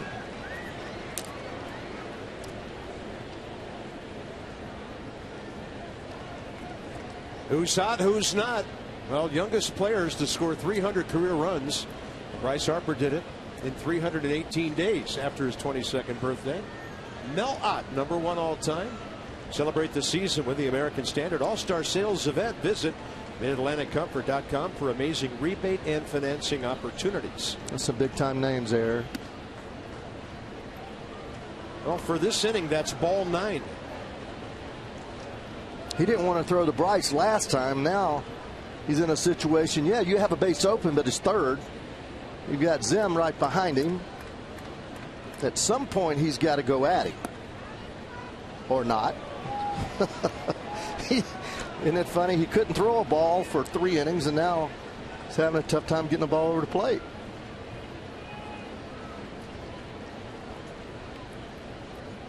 Matt Carpenter, kind of the captain of their infield, with a short visit. And once again, this is where Bryce looks in that real small area where he is strongest. Big, slow curveball to find the strike zone. Take it. So he gets a touch pitch like that. Yeah, take to throw it. A strike. If he's going to throw it, he'll throw it again later in the count. You'll recognize it then because you've seen it once. Stay right where your strength is. Don't waver. Get the ball you want to hit. Bryce got 91 up a bit. Yeah, that was just a tad up, but we've seen Bryce go the other way with it. Lackey has a lot of sideways movement on that fastball, though, doesn't he?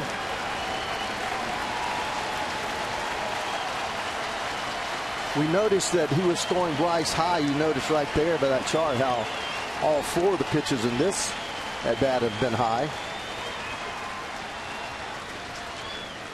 Bryce Harper, center field. Ball is caught by Jason Hayward. Well, one team's getting some clutch hits, the other not able to so far. 3-1 St. Louis.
Bottom of the 5th inning, and Gio has to keep it right where it is.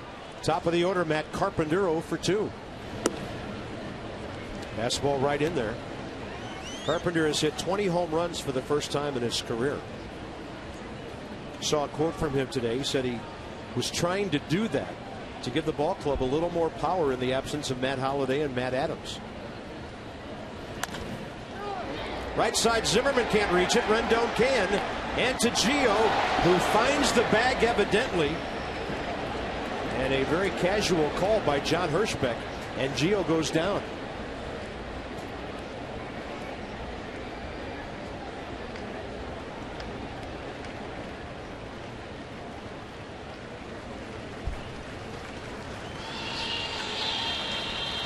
Turns out to be well done on both ends.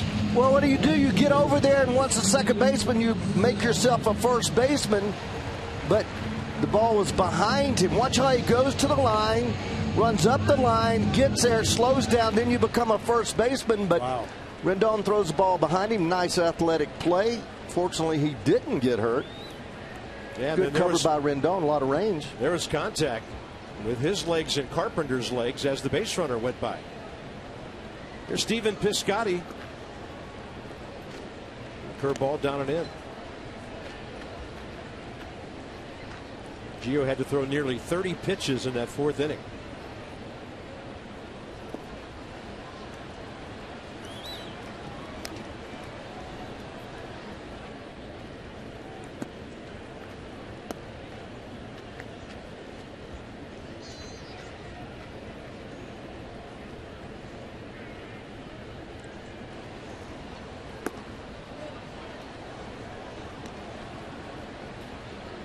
Gio staying at around 91 tonight. Normally he touches 94. Different mound.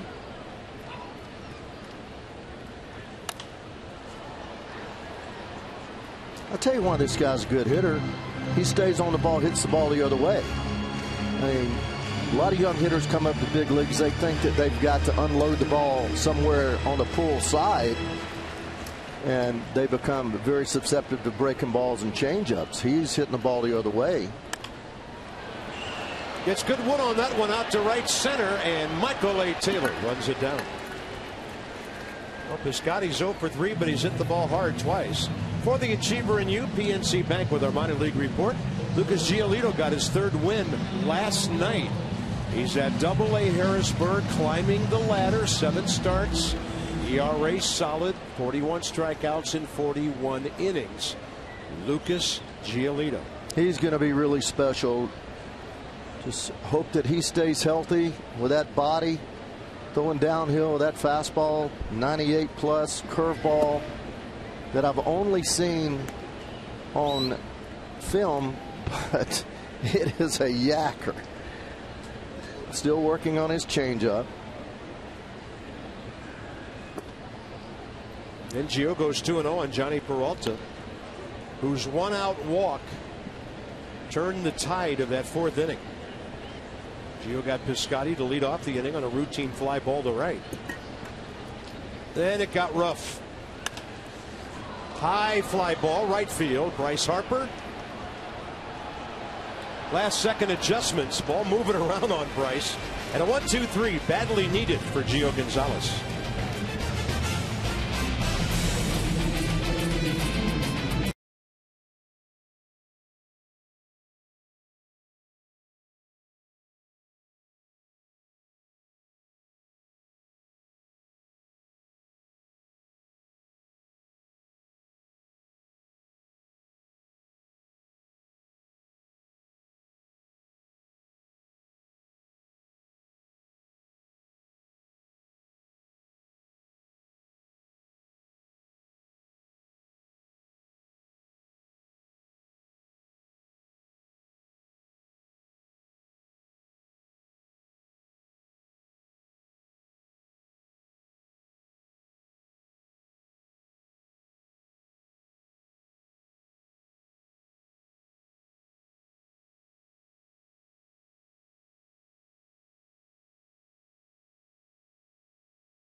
Arlington, Mercedes-Benz of Alexandria.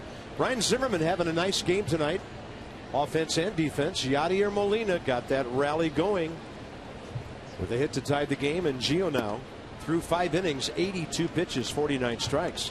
Lackey through his 5 was at 91. And he misses to Ryan Zimmerman, top of the 6th.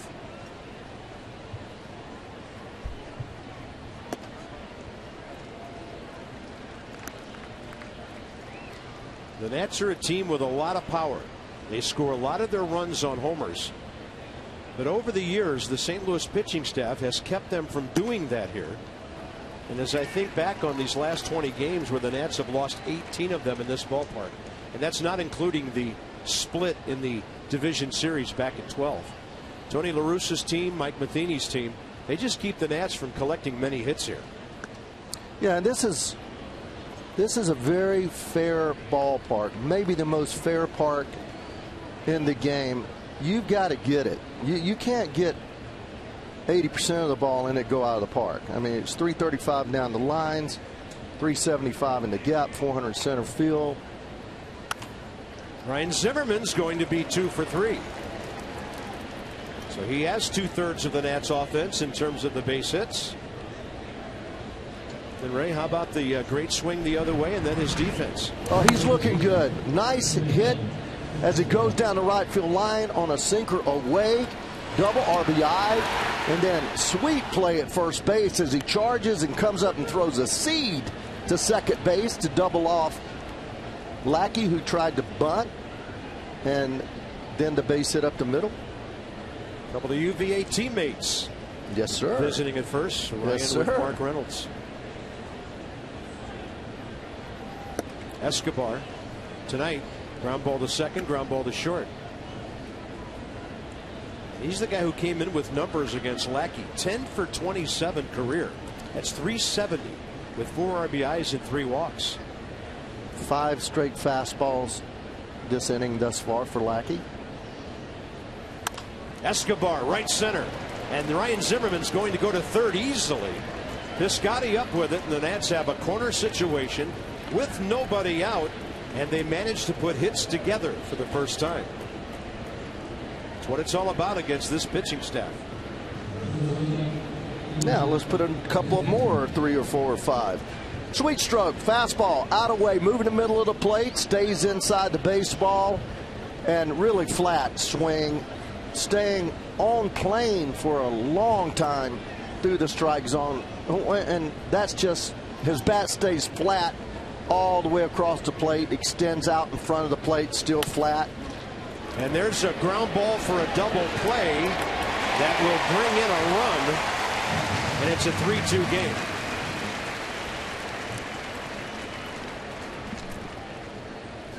So about as quick as a 6-4-3 can go. Bases empty, 2 outs. And the Nats pick up a badly needed run here in the 6th inning. Lackey's pitch count getting up to 100 now. There's Seth Maness, one of their 5 right-handers. Their bullpen led by Trevor Rosenthal, who just gets back today, reactivated from paternity leave.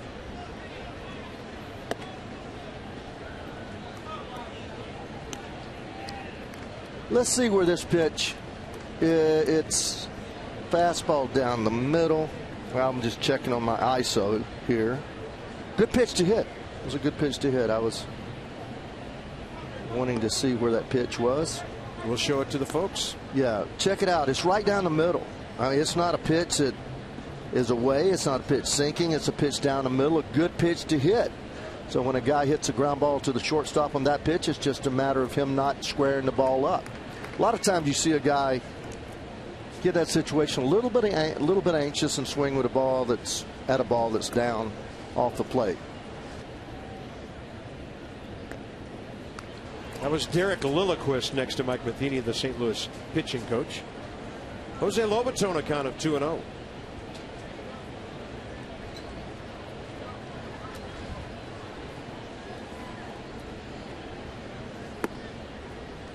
Ball 3 with Michael A. Taylor on deck.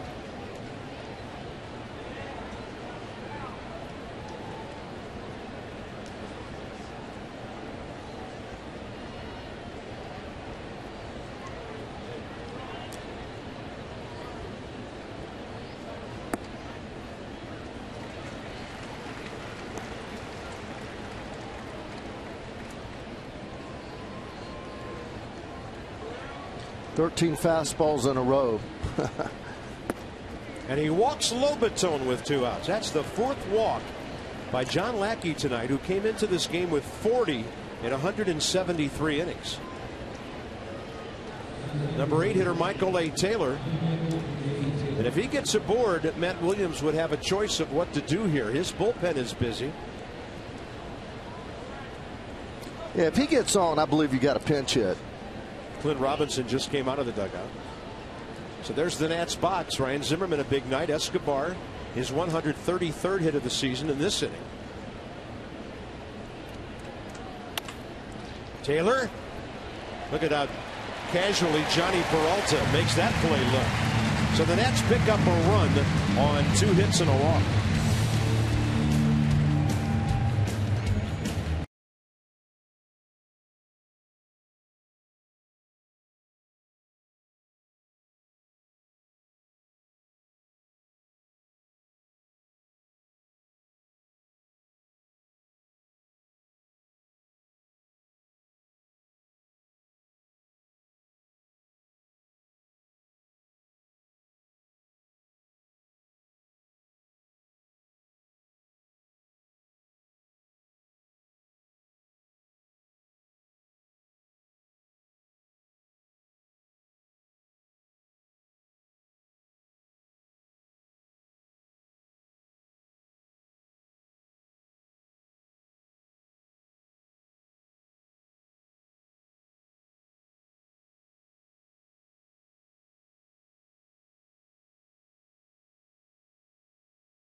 Fourth inning, and Ray, this is the anatomy of an inning with a team putting the ball in play and getting things done. Yeah, Gio could have gone back and made that play, and you know, here we go, ground ball. All right, Rendon handles it. Let's look at it again. Yeah, Gio could have made the play if he just goes back. He goes sideways, and he just goes back. He could make the play. And then the ball hit the right field, hanging breaking ball, and Bryce goes back and then has to cut back in. And then, you know, those small things, just that little bit right there, cost you 3 runs. And, of course, the walk started it all off. It's not always pounding the baseball, but it is generally making contact. Yeah. St. Louis box score. 4 of their 5 hits in a row. Hayward, Molina, Wong, and Reynolds in that 4th inning when they scored 3 runs.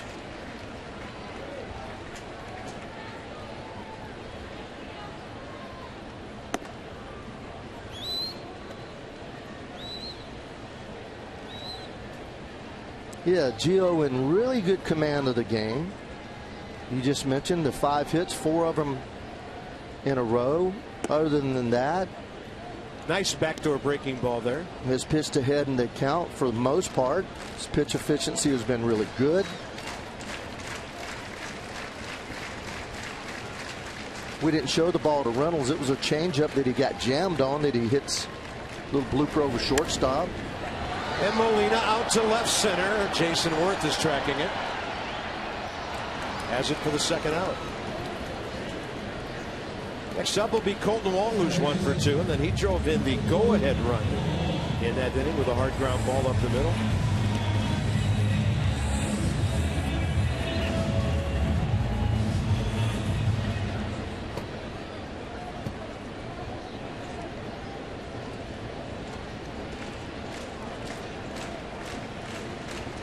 On the grass at third, Escobar.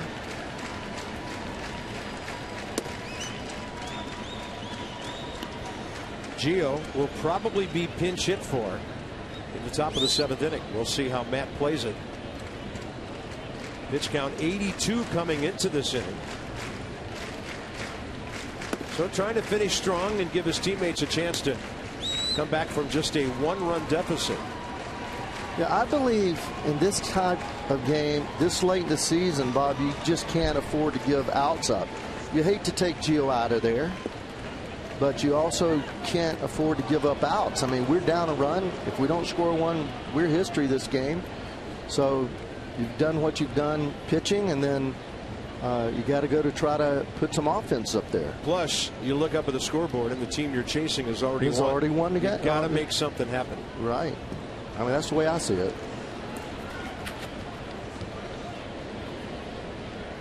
2 balls, 2 strikes to Colton Wong.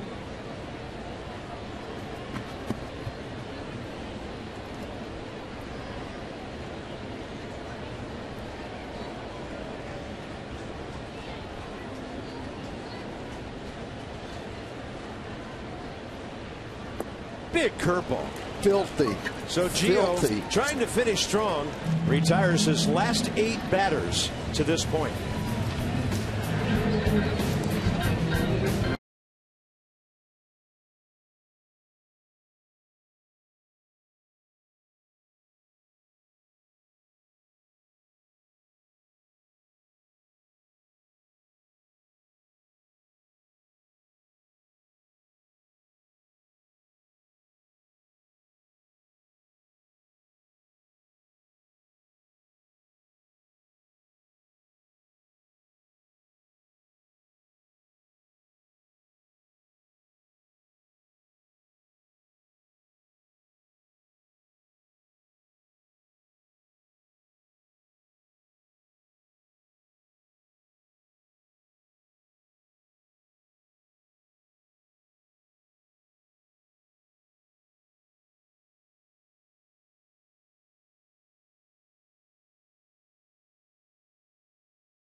Feeling a little better about his evening now. And after that tough 4th inning, he retires the last 8 Cardinals. So he'll go 6 and give up 3 earned runs on just 5 hits. 1 walk hurt him. He walked 2 on the night, and he struck out 4. Left-hander Kevin Segras, 25-year-old lefty. And I mentioned Trevor Rosenthal was on paternity leave over the weekend. Segras stepped out of the bullpen against the Giants at AT Park and did some closing for them. So the Nats counter with the switch hitter, of course, from the right side now, Danny Espinosa.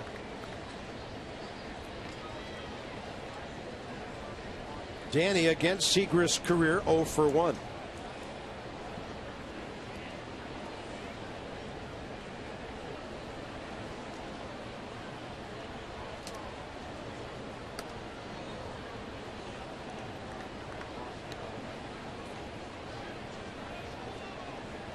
So this lefty, often a situational guy, a 1.81 ERA, 65 games, 72 strikeouts in just under 60 innings. Their bullpen, unreal, the numbers. You mentioned that earlier, Bob. 2.33 as a group.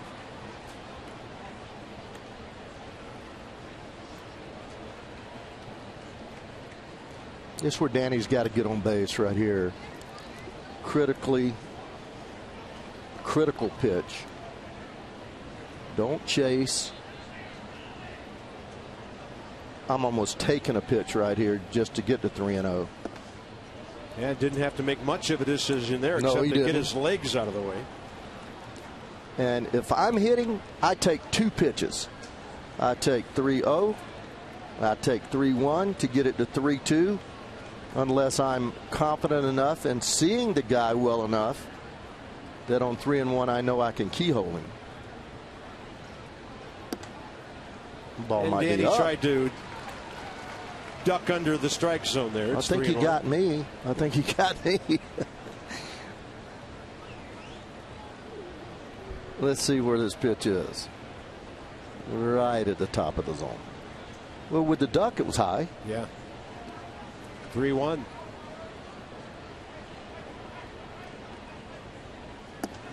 Good at bat by Danny Espinosa. Atta baby. It's not often you come to Busch Stadium and you are given 5 walks. And that's what the Nats have been handed tonight. Washington, D.C. Lexus dealers donate $250 to the Children's National Health System every time the Nats hit a home run. 136 of them this year. And that's from Lexus, the pursuit of perfection. And Jason went deep at home yesterday. Second time up, a 2-run shot. Worth against Seager's career 0 for 2. Lefty has struck him out both times.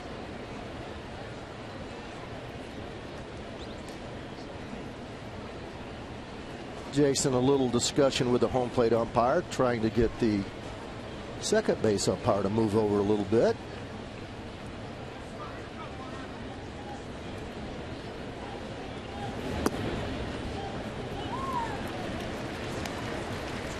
Man, after missing with 4 out of 5 pitches, then he throws a perfect strike. Another left-hander, Randy Choate. Who's he getting ready for? I think a gentleman named Harper.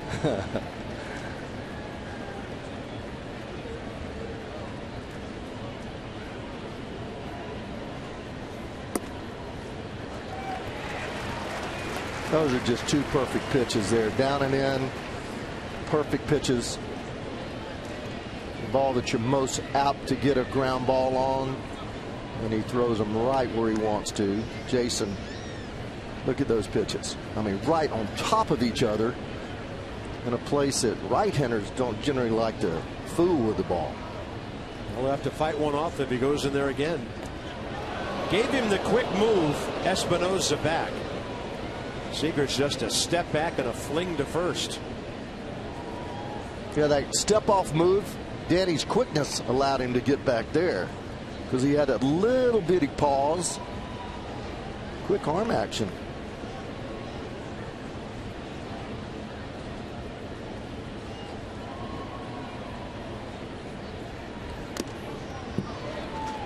Battling, same pitch, 3 pitches in a row right there. The thing that's interesting me though right now is that he has Seagrass out there, and then he has Choate getting ready. Both of them are left-handers. Rendon's in between. There's not a right-hander out there getting loose, so they're not going to go to a right-hander to get to Rendon. So it's kind of interesting to have 2 left-handers heating up. Yeah, Seager's does throw harder than Randy Choate. So it's unusual to see a lefty warming up with a lefty on the mound, especially when you're only 2 in the bullpen. Well, you know, but their 8th and 9th inning guys are all right-handers. Broxton, right? Seth Maness, Steve Cishek if he's in there, and of course their closer Rosenthal. But I've seen many times, as you see with Bochy and Matheny, where they'll just shoot barrel after barrel after barrel, matchup after matchup.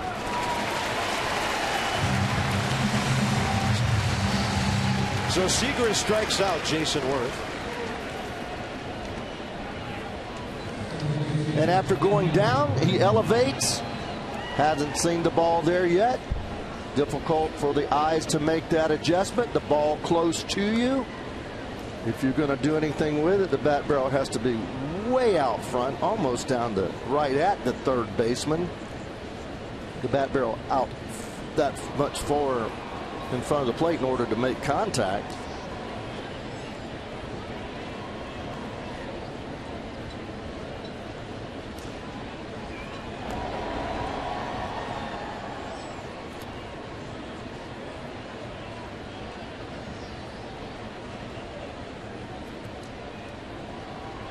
One thing that I do know about Choate is I've watched him pitch over the years. He drops down, throws that slider.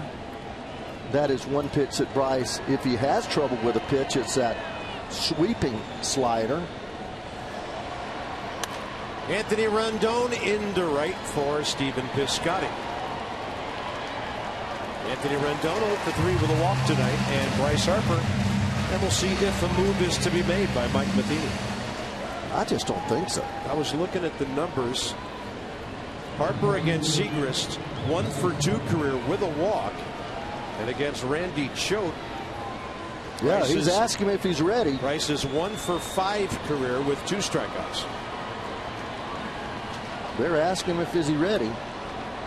Right now, Matheny's staying in the dugout. Well, that's what he had him ready for, buddy.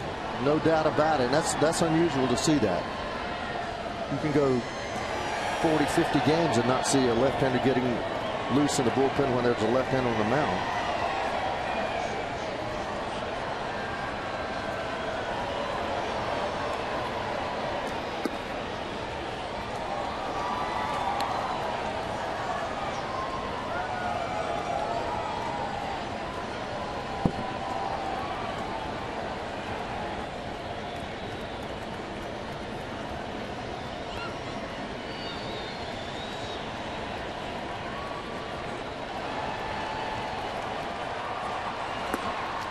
Now they switched off, got a double barrel with a right-hander out there. I saw the pitching coach. No, they have to. Yeah, yeah. Oh, yeah. I saw the pitching coach ask the bullpen guy if he was ready by touching his hat, and he put the clipboard up. So maybe he just didn't have quite enough time to get ready, or Choate couldn't get loose. A lot of communication going on. Harper on 2-0 now. And then Segrist misses up and away.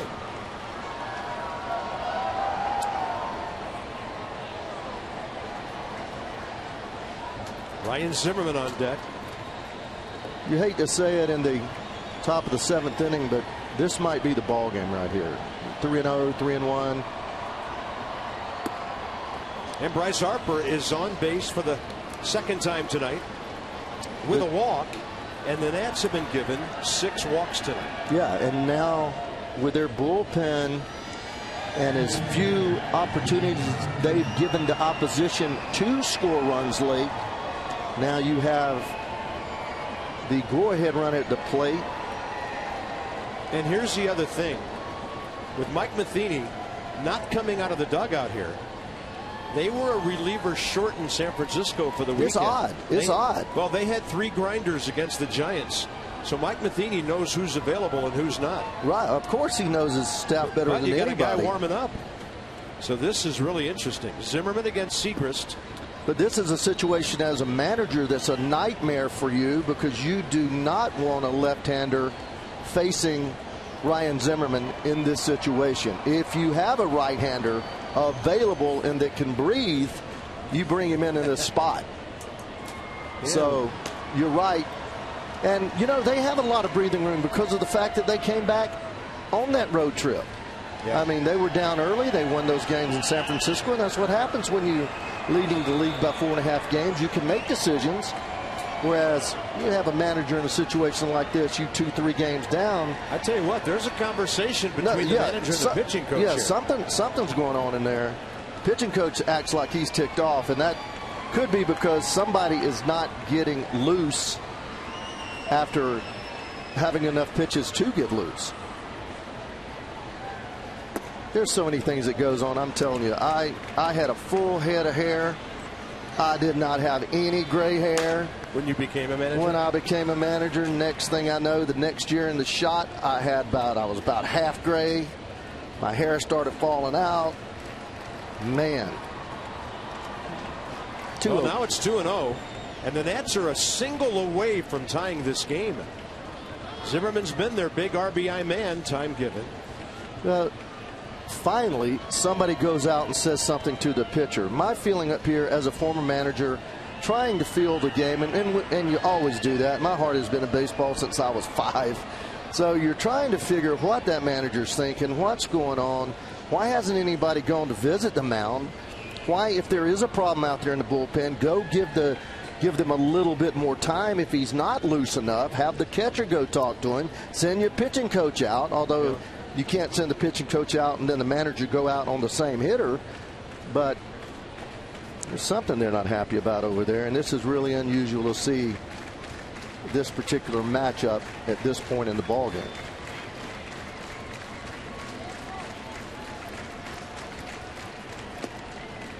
Ball 3. And Segrist is a pitch away from walking the bases loaded with Escobar on deck.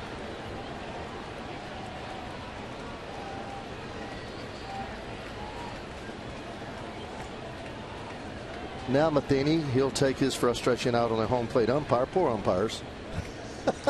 Well, I used to do that. I'd be mad at somebody else, man. I'd be yelling at the umpire. And I'd say, if I was the umpire, I'd say to you, hey, that's your guy throwing out there. Yeah. Not me. You know, Ryan's taking there, and he thought it was ball 4.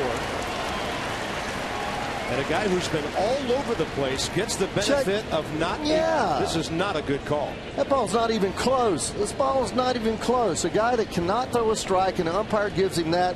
And that's because Matheny said something to me. Believe me, that psychological warfare goes, and I don't like that. Ryan Zimmerman, high fly ball, deep center. Hayward watching it. It's on the batter's eye. Oh, yeah. 2 walks and a blast, and the Nationals go up 5-3 as Ryan Zimmerman faces a lefty, and the Cardinals pay dearly for it. Leave that right-hander in the bullpen. Wow. Yes, sir. Oh, my gosh. This That's is amazing. sweet. Ryan Zimmerman, 4 RBIs tonight, 63 on the year. And I'll tell you, there's got to be a bunch of guys in the St. Louis bullpen not available. And it looks like Segrist is still out there to face Escobar. Derek Lilliquist, former Atlanta Brave. I've faced him. Man, they are boiling over there. Something, lack of communication. There's no way that Matheny did not want somebody in there. I don't think. Oh, my gosh. But you could feel it, man. That's what happens. By the way, David Bell right there next to Mike bench Matheny. coach. And this ballpark has been silenced by Ryan Zimmerman. 1 ball, no strikes to Escobar. And a left-hander. You never see this. A left-handed pitcher is facing his 6th batter of the inning. Well, and this all happened after 2 outs. Espinosa did get the leadoff walk, but then Worth and Rendon retired. Harper walked Zimmerman to the batter's eye. Inning over. It's going to be an unhappy 7th inning stretch in the gateway city of St. Louis. The Nats pick up 3 runs on 1 hit, and Ryan Zimmerman is absolutely on fire. 7 of his last 8 games with an RBI, and folks, guess how many? That's 15 driven in just over a week. We arrive at the Hyundai 7th inning stretch. The Nats, in dramatic and strange fashion, take a 2-run lead.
lead by a score of 5-3. Another reminder about that staycation when the Nats are home over the Labor Day weekend, the extended weekend.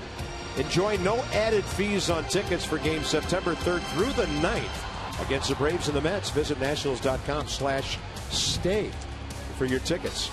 How about Zim? Double, single, home run. Well, this game's got a long way to go, and Mark Reynolds gets Casey Janssen on the first pitch.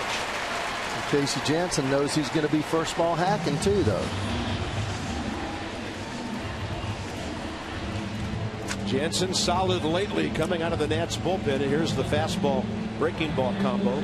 Yep, pretty consistent. You don't see the changeup much. Moves a fastball around. Pretty true four-seamer. Will run it.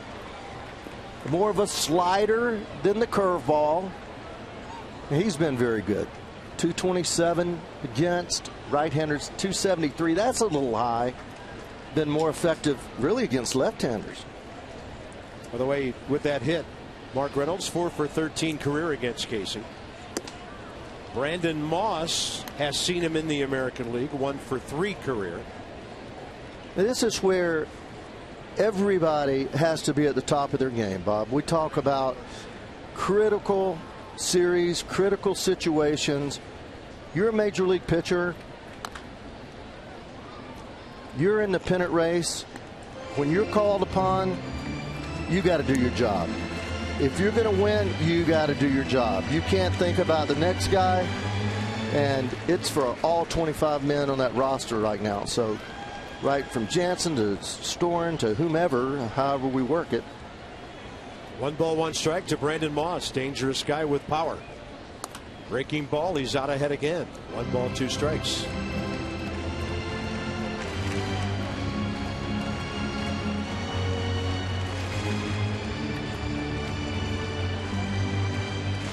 Greg Garcia, rookie infielder, left-handed batter to hit for Segrist next.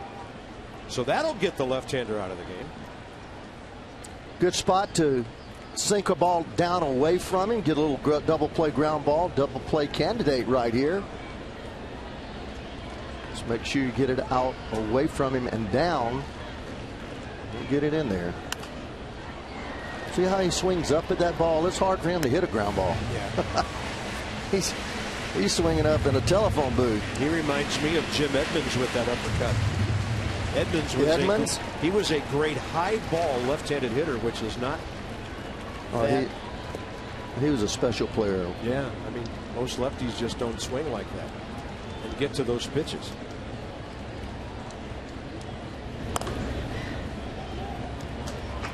Other thing about Brandon Moss, you know, in his career batting average is .232, and he's hit for all the power he has in his career. He doesn't leave anything in the bag. He's up there to hack. No. 106 strikeouts in Cleveland in 94 games before he came over here. And the Nats are familiar with Steve Cishek, the sidewinder, getting ready for the 8th inning.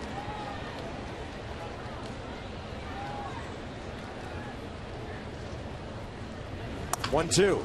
Had him reaching. This will be close. Safe at first.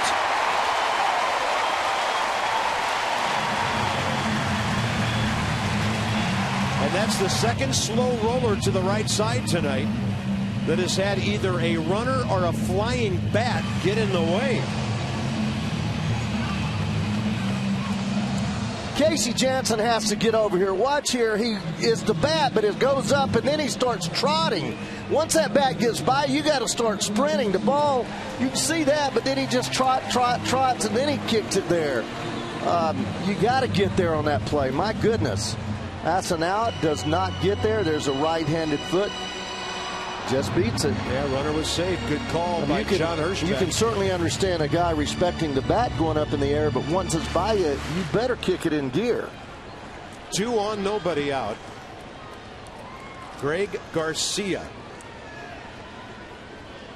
He's 5 for 13 as a pinch hitter. I think the Cardinals played a Sunday night game when he came off the bench and hit a pinch hit home run to help them win a ball game. So another one of these guys, where do they find them? They come up to the big leagues and they feel like they've been around. He had 14 at bats all of last year. Now the Nats have Felipe Rivero getting ready, maybe for Matt Carpenter, who's on deck. Very interesting, too. You know, Mike Matheny will bunt in a heartbeat. Runners on first and second in a game that you get their 2 runners over. But not here. Taking the guy that he likes him swinging a bat. He likes the matchup. He likes the matchup with the pitcher and the hitter. That's why he's not bunting in this situation.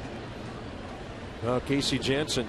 He just missed that pitch. That's a strike, and Milwaukee not having a huge inning. Although floating. Now we're happy he missed the pitch on Zimmerman. Yes, we are. Instead of Ryan walking, it's a 3-run homer. Can't have it both ways, partner. I'm glad it worked out one way.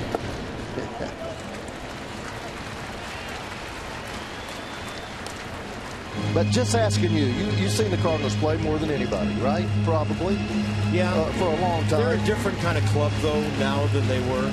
Matheny has not bunted much this year in this type of situation. I really don't know. You know, in the past, he always has. Yeah. Yeah, they are not a team that runs anything like they used to. But you're talking about bunting a guy over to get second and third to tie the ball game with 6 outs left. And you're at home. That's a double play ball. Desmond. Rendon and a 6-4-3. And that's why you bunt.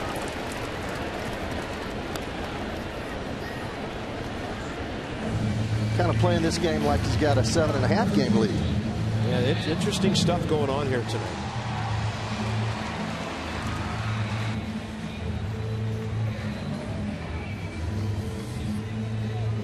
So here's Matt Carpenter, and now the Nats will stay with Jansen because there's no tying run on base. Matt Carpenter against Casey Jansen, career 0 for 1 with a fly ball.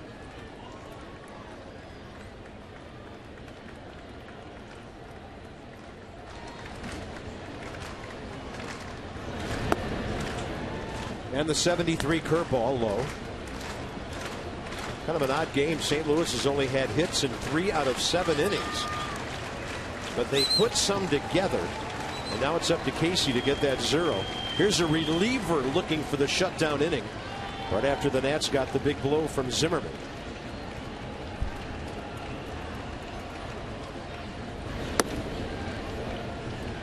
I think I may have phrased that wrong, partner.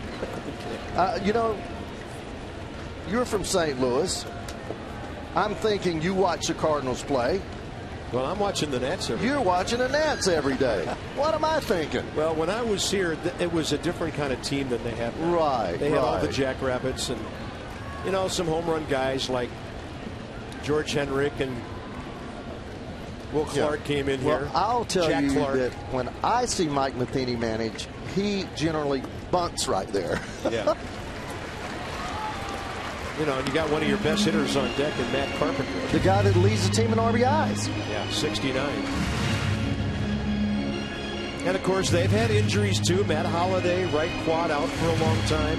Matt Adams, their first baseman, who has really hurt the Nats in this ballpark with a couple of swings in recent years. He's out with a right quad.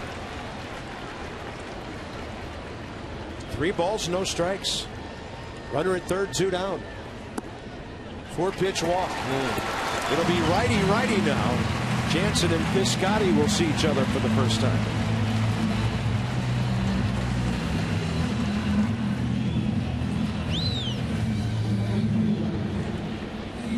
Yeah, maybe Casey Jansen wanted to see if Matt Carpenter would get himself out, which he did not do. And he'll take his chances against a rookie right-handed batter.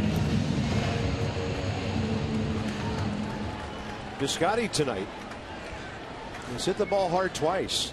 Long fly ball to Harper first inning. Line drive to center 2 innings ago. 0 for 3.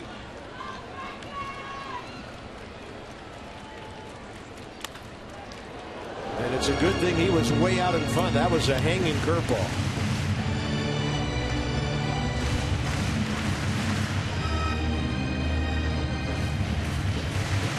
Piscotty just 24 years of age. So at third base over there, that's Mark Reynolds. At first, Matt Carpenter. A lot more speed at first than at third. 2 outs with Johnny Peralta on deck.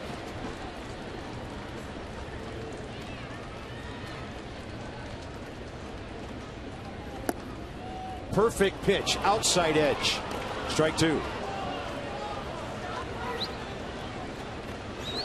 This is a perfect pitch. Two perfect pitches. Look, right in the right quadrant, right in the left quadrant, right at the bottom of the strike zone. Both pitches.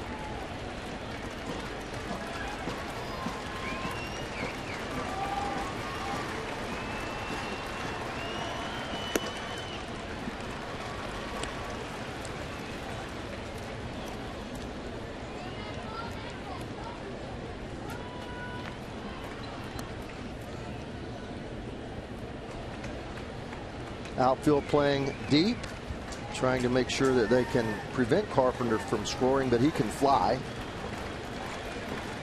No doubles defense in the outfield, not on the infield. Escobar off the line at third.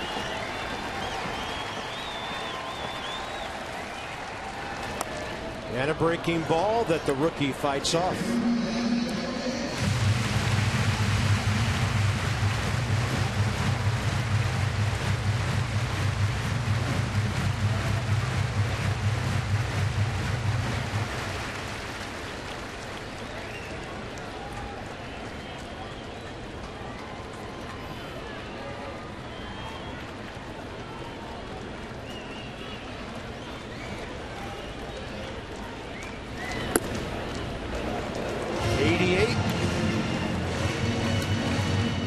And the count goes even, 2-2.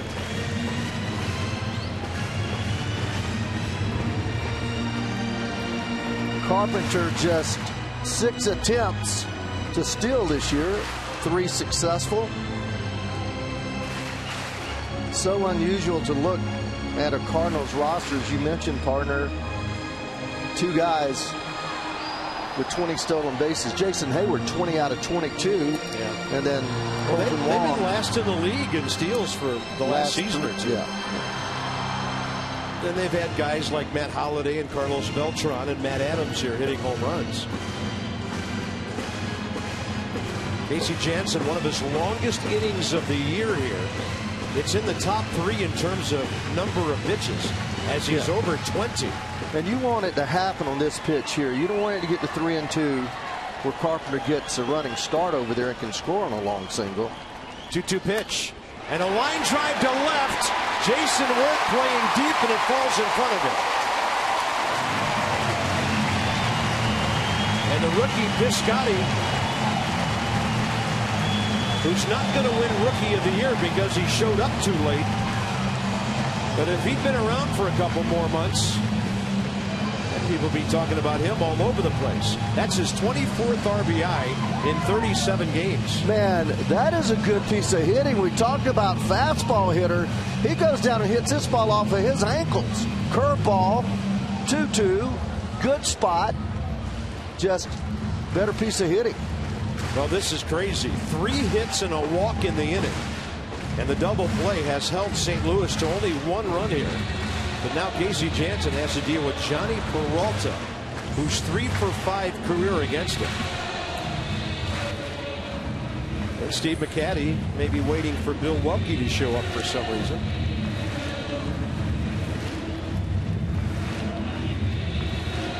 And Steve and the umpire depart at different angles without a word. Johnny Peralta 1 for 2 tonight with a walk and a run scored.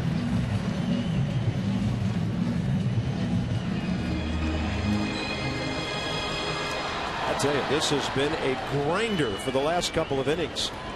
Teams trading punches.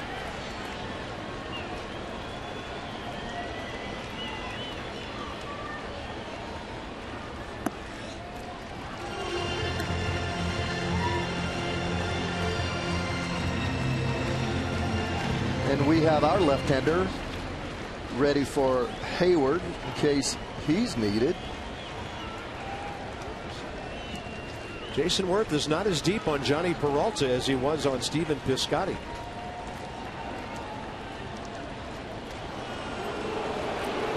Every pitch. I mean, in the situation the Nats are in, your hopes for the postseason are hanging on every pitch in a game like this. So the battery, take your time, get it right. Might have called the pitch right there. so as not to do anything with a guy like Matt Carpenter looking in from second. You're right about Jason being in. I have a philosophy about this. It's something learned over the years, but when you're in a situation, you're on the road against a ball club that has ability to score runs, cheat your outfield in with 2 outs. Cheat them in, especially with a guy that's an average or just a tad average, above average runner. Jason's not going to throw the guy out from that deep. There's no way. Not Carpenter.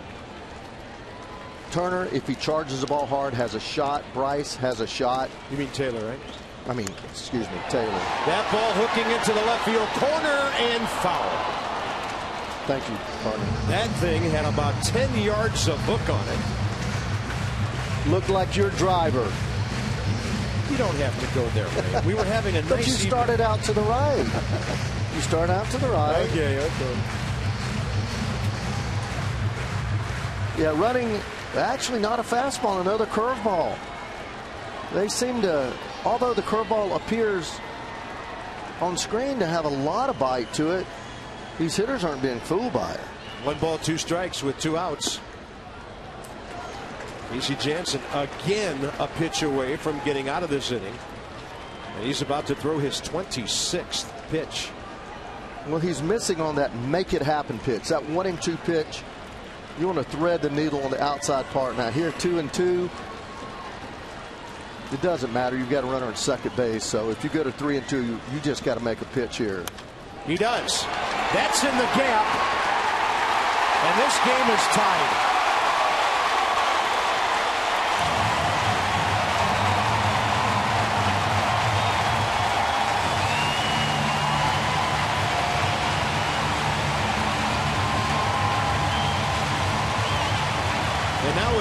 Coming in, you would think Felipe Rivero, Matt Williams is going to make a double switch.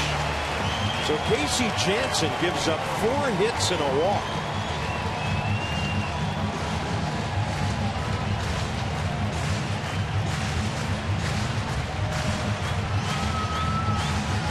Well, you can see why these guys are in first place. It's a battle in St. Louis tonight.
Authority of the Washington Nationals and may not be reproduced or retransmitted in any form. And the accounts and descriptions of this game may not be disseminated without the expressed written consent of the Washington Nationals. It is hard to beat the Cardinals in St. Louis. Johnny Peralta ties the game. The Nats have work left. Anthony Rendon goes to third. Batting ninth and playing second, Trey Turner. And the new pitcher is the rookie left-hander, Felipe Rivero. This will be quite a matchup between a hard-throwing rookie and a guy like Jason Hayward. Rivero in the minor leagues when the Nats and the Cardinals battled early this season in Washington. This is where Lobaton has to make sure he keeps everything in front of him, not be afraid to get off of his feet, block the ball.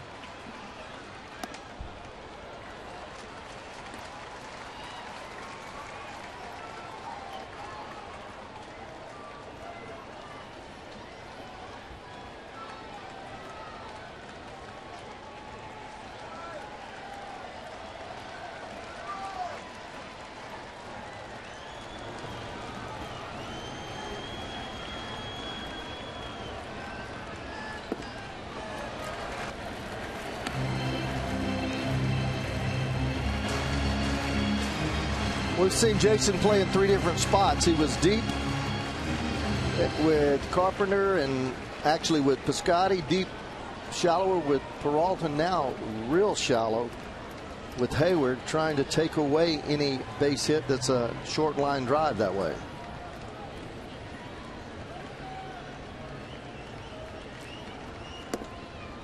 Outside edge, 2-1.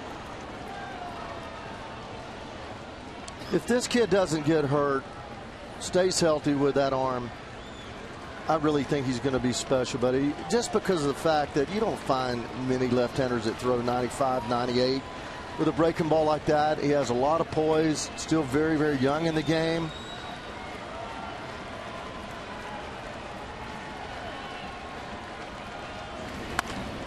Hayward the other way, and this ball is up against the wall. It'll bring in 2 runs, and the Cardinals lead 7-5.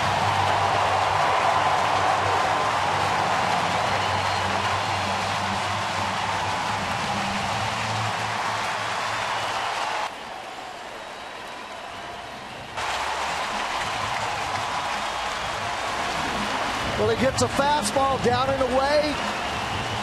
Jason, a little shadow in left, gets back almost to the wall, just could not track that thing as it was scalded. And the Cardinals just continue to pound the baseball in crucial RBI situations. This is their 2nd inning tonight with 4 hits. In fact, they have 5 in this inning. Lost 1 on the double play. The Nats are going to walk Molina and go lefty-lefty Rivero and Colton Wall. All 4 runs in this inning charged to Casey Jansen.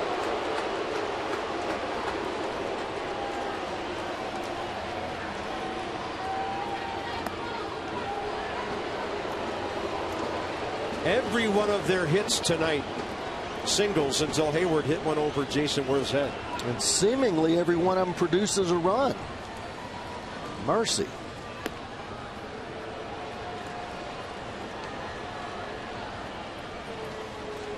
You know, and you can look at the stats and see that they're 10th in the league in runs and 10th in the league in home runs.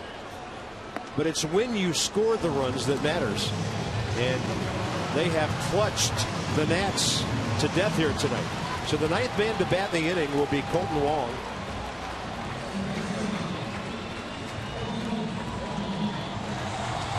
And the Nats are going to have another rally or 2 in them after they've lost 2 different leads tonight.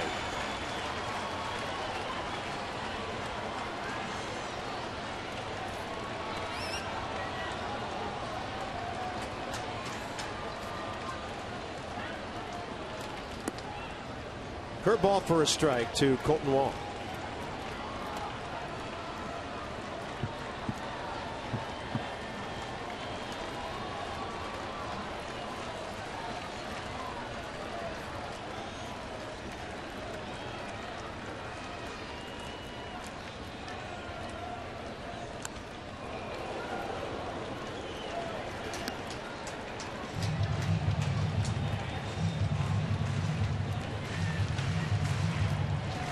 They get 3 straight hits in the 4th to drive in 3. 4 straight hits in the 4th to drive in 3. 5 hits in this inning to drive in 4. And this ball will be out of play over on the left side.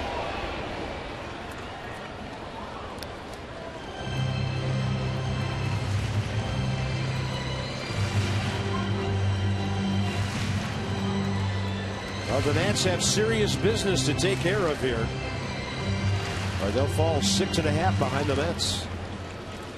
I mean, this is what it's all about. You just keep fighting, keep fighting. Our chance is going to come up. Get this guy out. Get a guy on base and start hitting it just like they are. We're swinging the bat pretty well. Just 5 hits, but clutch hits, big hits.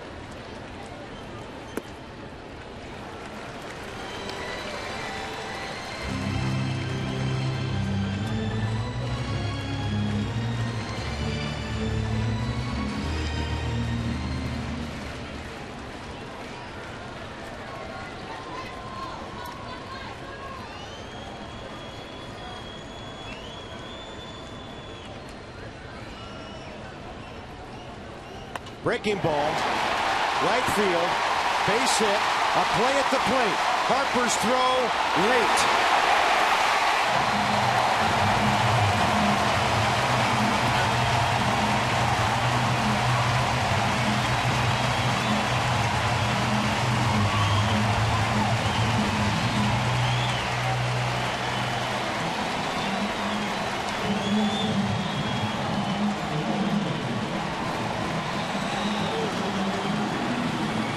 Curveball up, drills it to right field. Bryce one hop, nice throw, little late.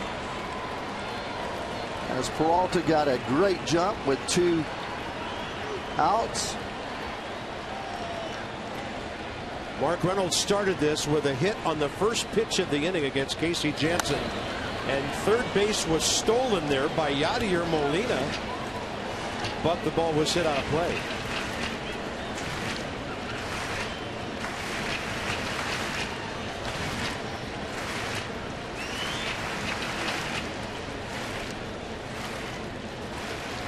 Casey Janssen, 26 pitches, 4 runs on 4 hits, a walk.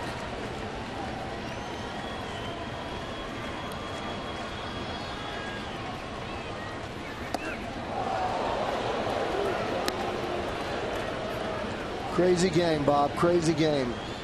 Our half of the inning. Don't make pitching changes. Capitalize with a home run.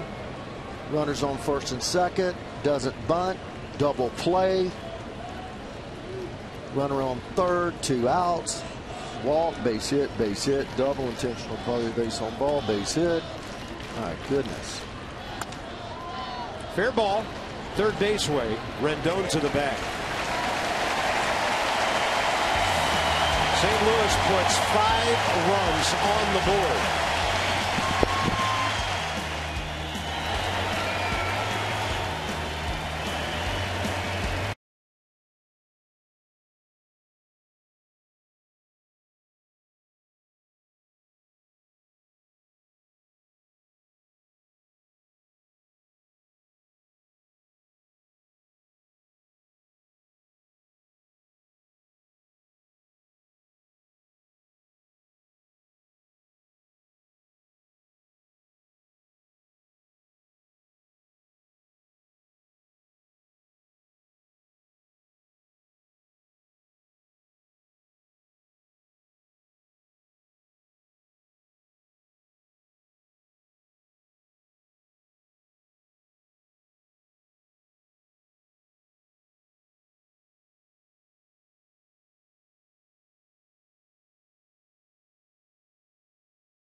Of the game. Tweet your strongest fan photo to hashtag NatsCouchGame. You might see yourself in an upcoming telecast brought to you by T-Mobile. Is Dan Cohen at the South Pole? Is he in Alaska, where it's pretty nice this time of the year? Or is he further north? Nice photo. Thank you, buddy. 8-5 Cardinals. They've out-hit the Nats 11-5. And Steve Cishek will be the new pitcher against this Nationals duo, brought to you by Honda. So since the 18th of August, which is 13 days ago, Ian Desmond hitting nearly .320. Jose Lobaton pretty much inactive. And then Michael A. Taylor, homers and RBIs. Steve Cishek. A lot of breaking balls. Throws a fastball. Can get it up there. Outstanding slider.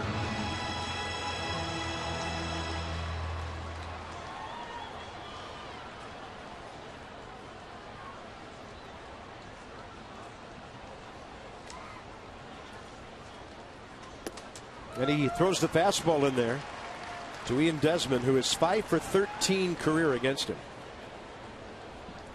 That thing looks like it's about 95 down there, 90, 91.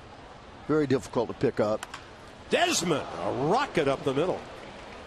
That had quite a sound to it. His first base hit of the night. That's a quick answer.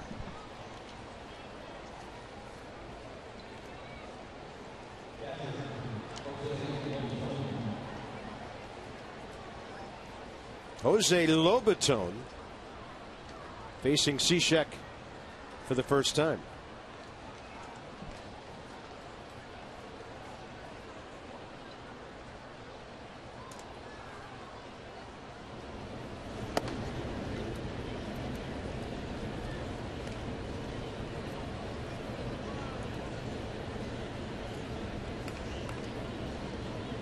Jose tonight 0 for 2 with a base on balls. Counting the walks, the Nats have had a dozen base runners tonight. That ball high in the air out to right center. Piscotty. Jose Lobaton putting a charge into that one, but you called it on this ballpark. You've got to hit it well to get it out.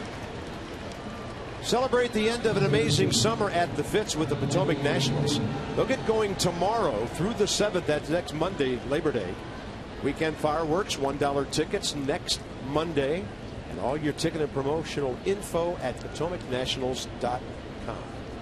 Taylor and Turner, the next two hitters.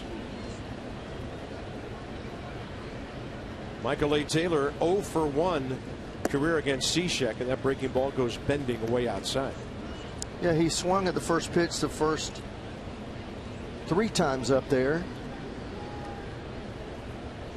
All bad sliders away. Got to be selective here. Front door breaking ball in there. Anytime you're down 2-3 runs, you get a ball. Got to be selective to try to build base runners, build big innings.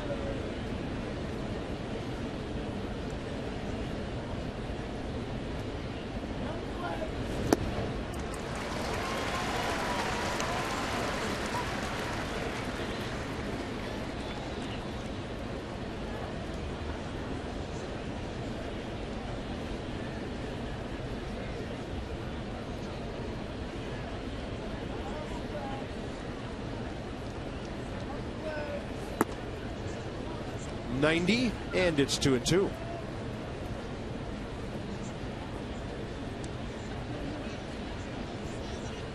I bet he comes back with that slider here. I think you can tell who that guy on the right is. Yeah, Jonathan Broxton makes Trevor Rosenthal look normal, and Rosenthal's a big guy. Taylor strikes out. Ran it inside. Trey Turner now. Already in the game on the double switch as the second baseman.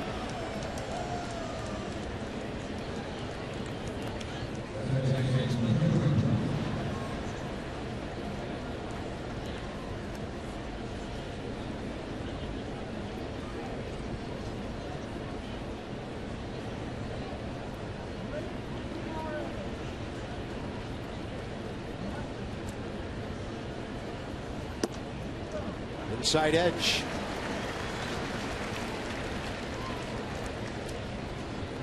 Trey now is a big league hitter. 0 for 8. Making contact 6 times.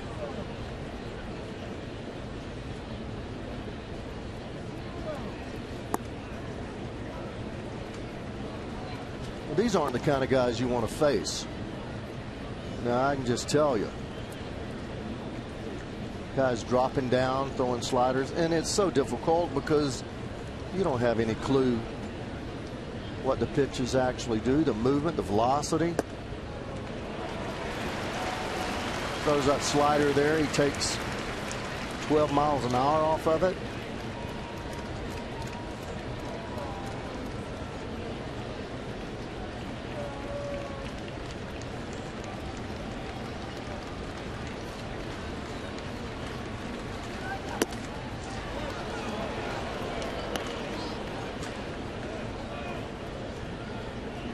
Eight-5 ball game, top of the 8th.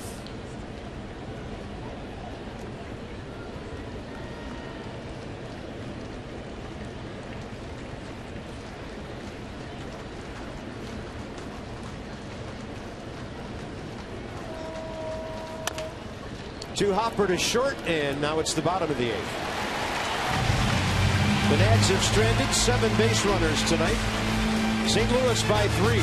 Blake Trinan on the way.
Game summary. Ryan Zimmerman has done everything a man could do for his ball club. Everything but a triple for the Cycle tonight. 4 RBIs.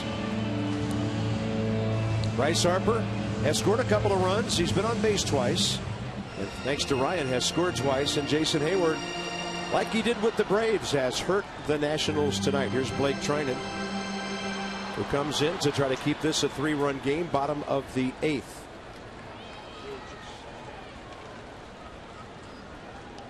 First up, Brandon Moss.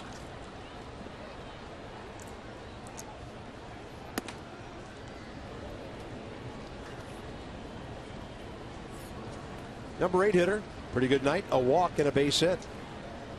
1 for 2.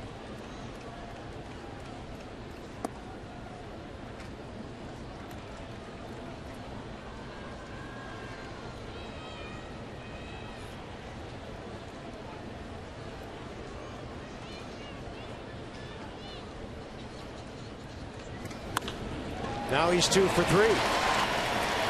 That's a dozen hits for the Cards. And it'll be Peter Borges pinch hitting in the number 9 spot.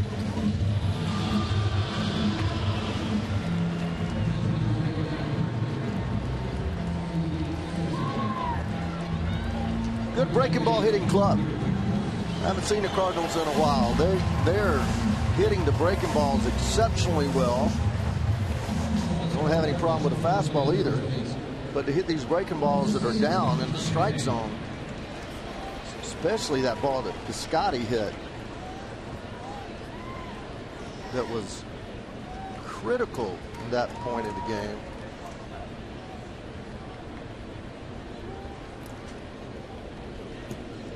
That's Tommy Pham, pinch running at first base.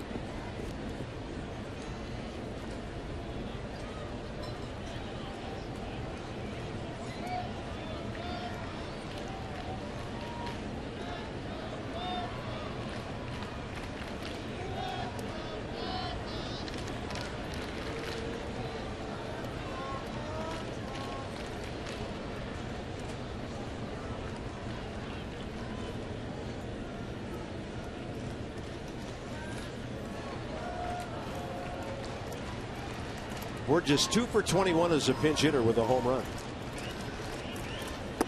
And Blake Treinen gets that heavy sinker under his bat.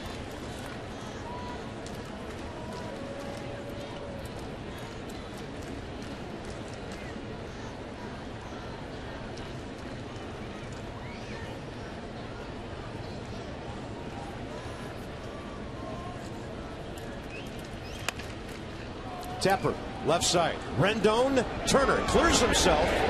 Safe. Ryan Zimmerman did a nice job of flying off the bag to try to sell it to John Hirschbeck. But it'll be a 5-4 force play, not the double play.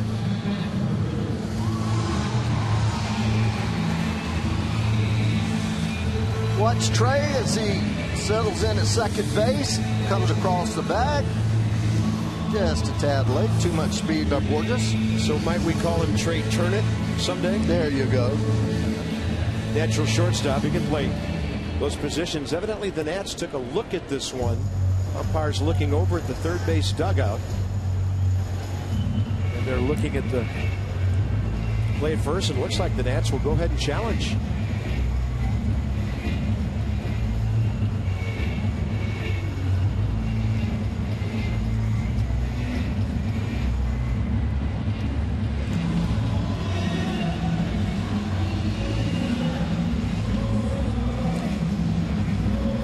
Here's a look.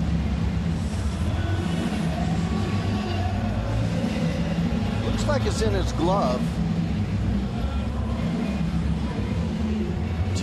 At that angle, I can't tell. Well, that's really close. It is. That's bang, bang. They've kind of stayed with those, haven't they? I've heard FP say several times that when it's called bang, bang, they tend not to go against what the umpiring crew calls.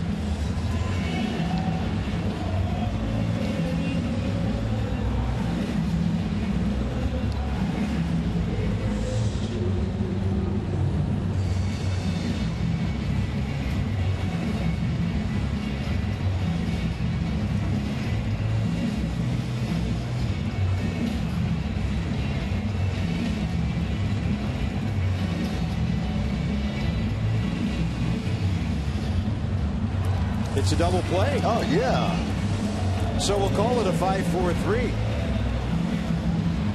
The Nats turn their third double play of the night. 2 outs, bases empty.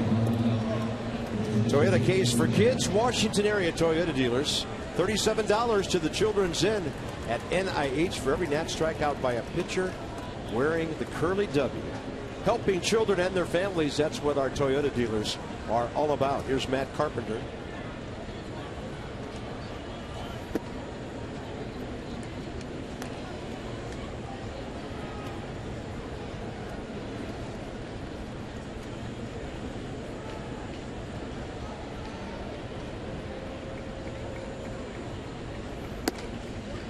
.94 whistling upstairs. Hear that mitt pop back here? Yes, we did. Matt Carpenter career 1 for 1 with a walk against Blake Treinen. Wow. The slider from the outside comes in and catches that edge. That is nasty. With downward action. Yeah. Almost like a curveball. Just got on top of it a little bit more. Carpenter pulls one foul.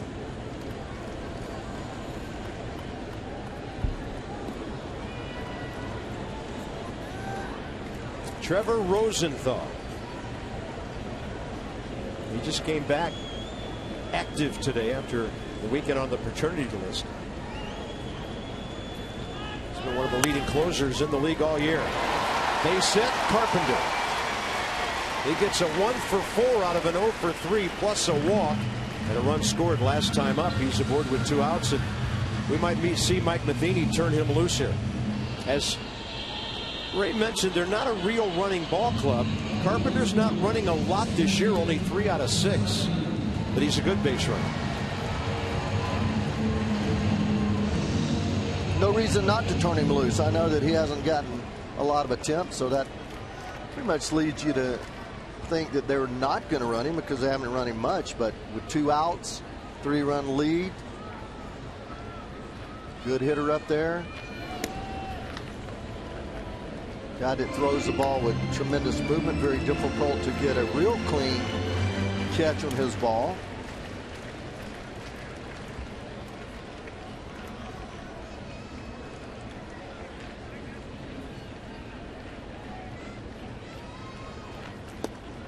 Fastball by him in 94. Carpenter's not even attempting to get a lead over there. About a 8-10 foot lead. Can't steal it from where he's getting it.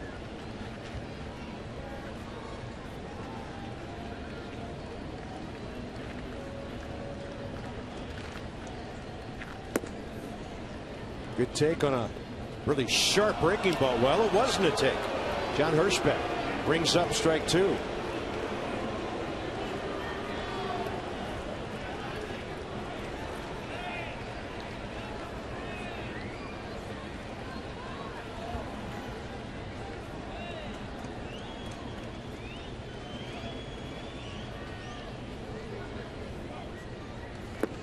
And that's a swing. And the inning over. Jason Worth in the top of the 9th inning coming up. On base twice tonight. Rendon and Harper. The Nats need at least 3.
Brought to you by Land Rover, above and beyond.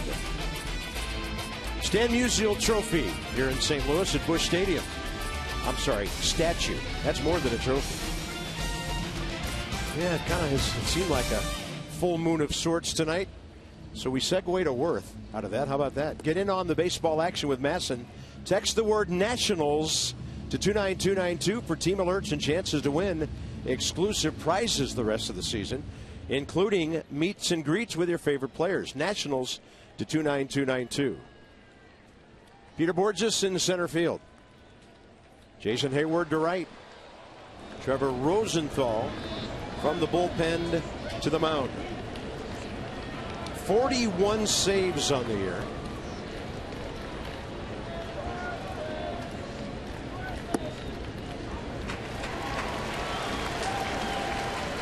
And Stephen Piscotty to left field. Mark Melancon of the Pirates at 43.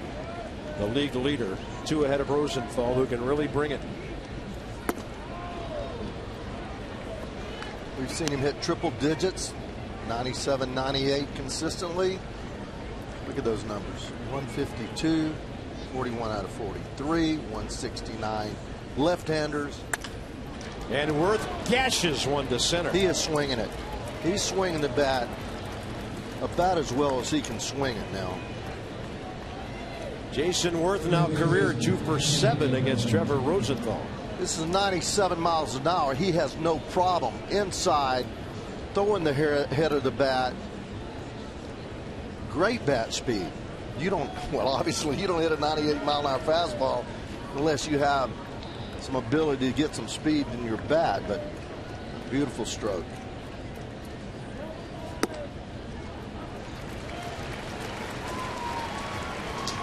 Anthony Rendon 0 for 3 with a base on balls. 1 for 3 career against Trevor Rosenthal. And he goes to right field for a base hit. Yeah, we got the right guys up there, man. Gonna have to fight and scrap and claw and do whatever you have to do. Well, 3 runs. How about the right guy walking to the plate? You better believe it.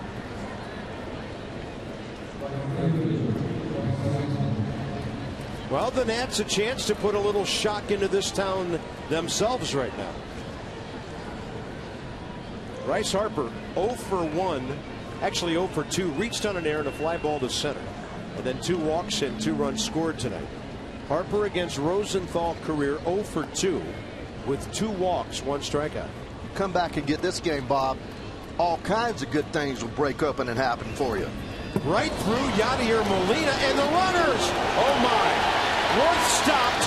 Rendon went to second, and the Nats are going to lose a base runner here.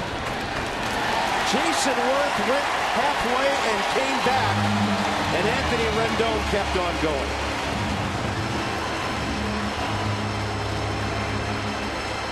They throw a wild pitch or a pass ball, and the Nats lose a runner.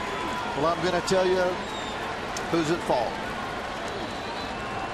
The runner at first base has to always be aware of what the guy at second's going to do. That ball hit and came right back. Jason started. He stopped. Probably because Rendon had a bigger lead. It put him out there a little bit more in no man's land. And now Bryce Harper is not the tying run. Just unfortunate play. That's one of those things that there's not anything you can really do about it. You're going to follow him because he's taking off. You're not going to wait there at first base. So I'm just going to chalk it up for one of those bad luck things because I can't fault him for doing that.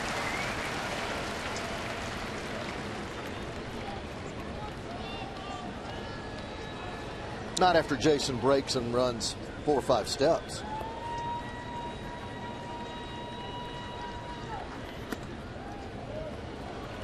And now it's 3-1 to Bryce Harper, and a big-time RBI guy on deck. Ryan Zimmerman's had a double, a single, a homer tonight. He's driven in 4.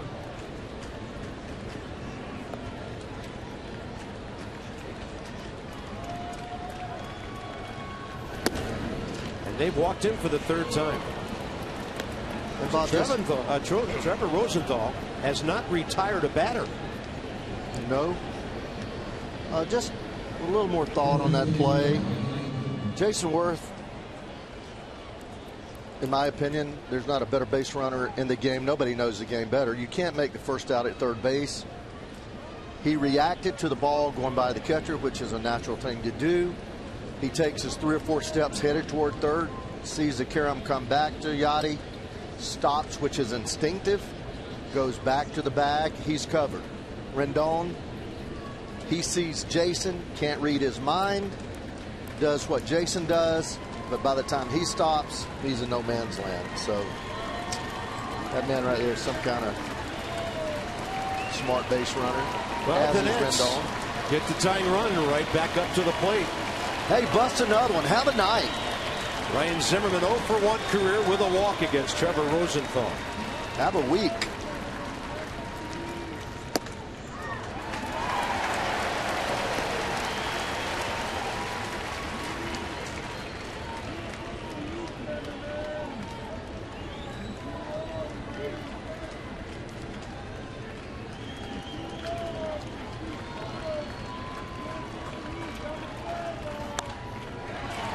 He was all over that pitch. Yeah, big rip on mid-90s. It was far enough away from the sweet spot of the bat. Yeah. Clint Robinson, because the pitcher spot is next.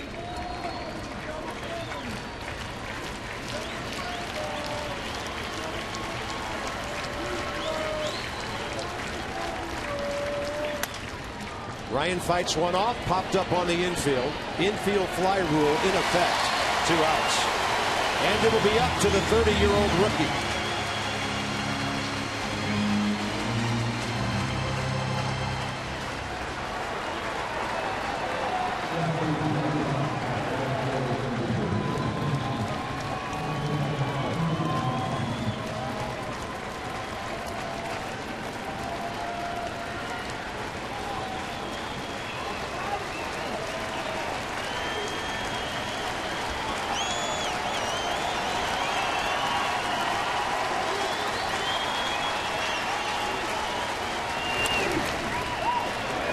Pretty good rip. Last pinch hitting appearance, one to remember, a home run at home. Clint this year, 6 pinch hits, a home run, 4 RBIs. He has faced Rosenthal 0 for 1.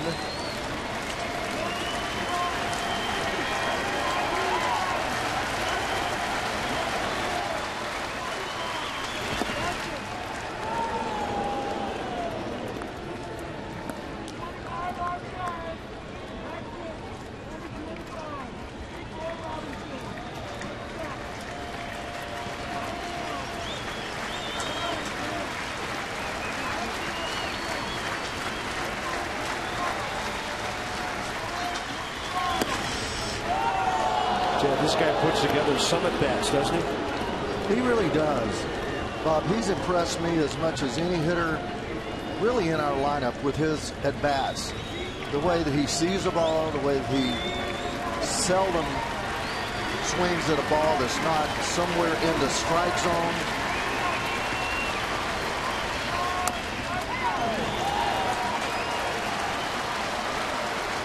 St. Louis Cardinals are trying to win their 85th game of the year.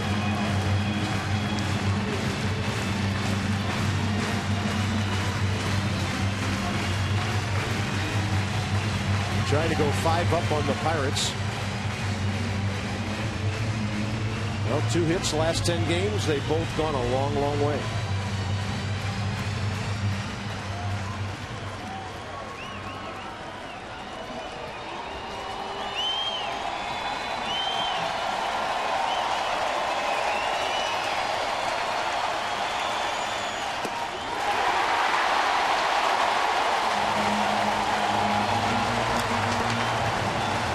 That is a frustrating evening for the Washington Nationals. Couple of leads in St. Louis, and the Cardinals end up winning the opener by a score of 8-5. Now the Nats are 6.5 back of the Mets.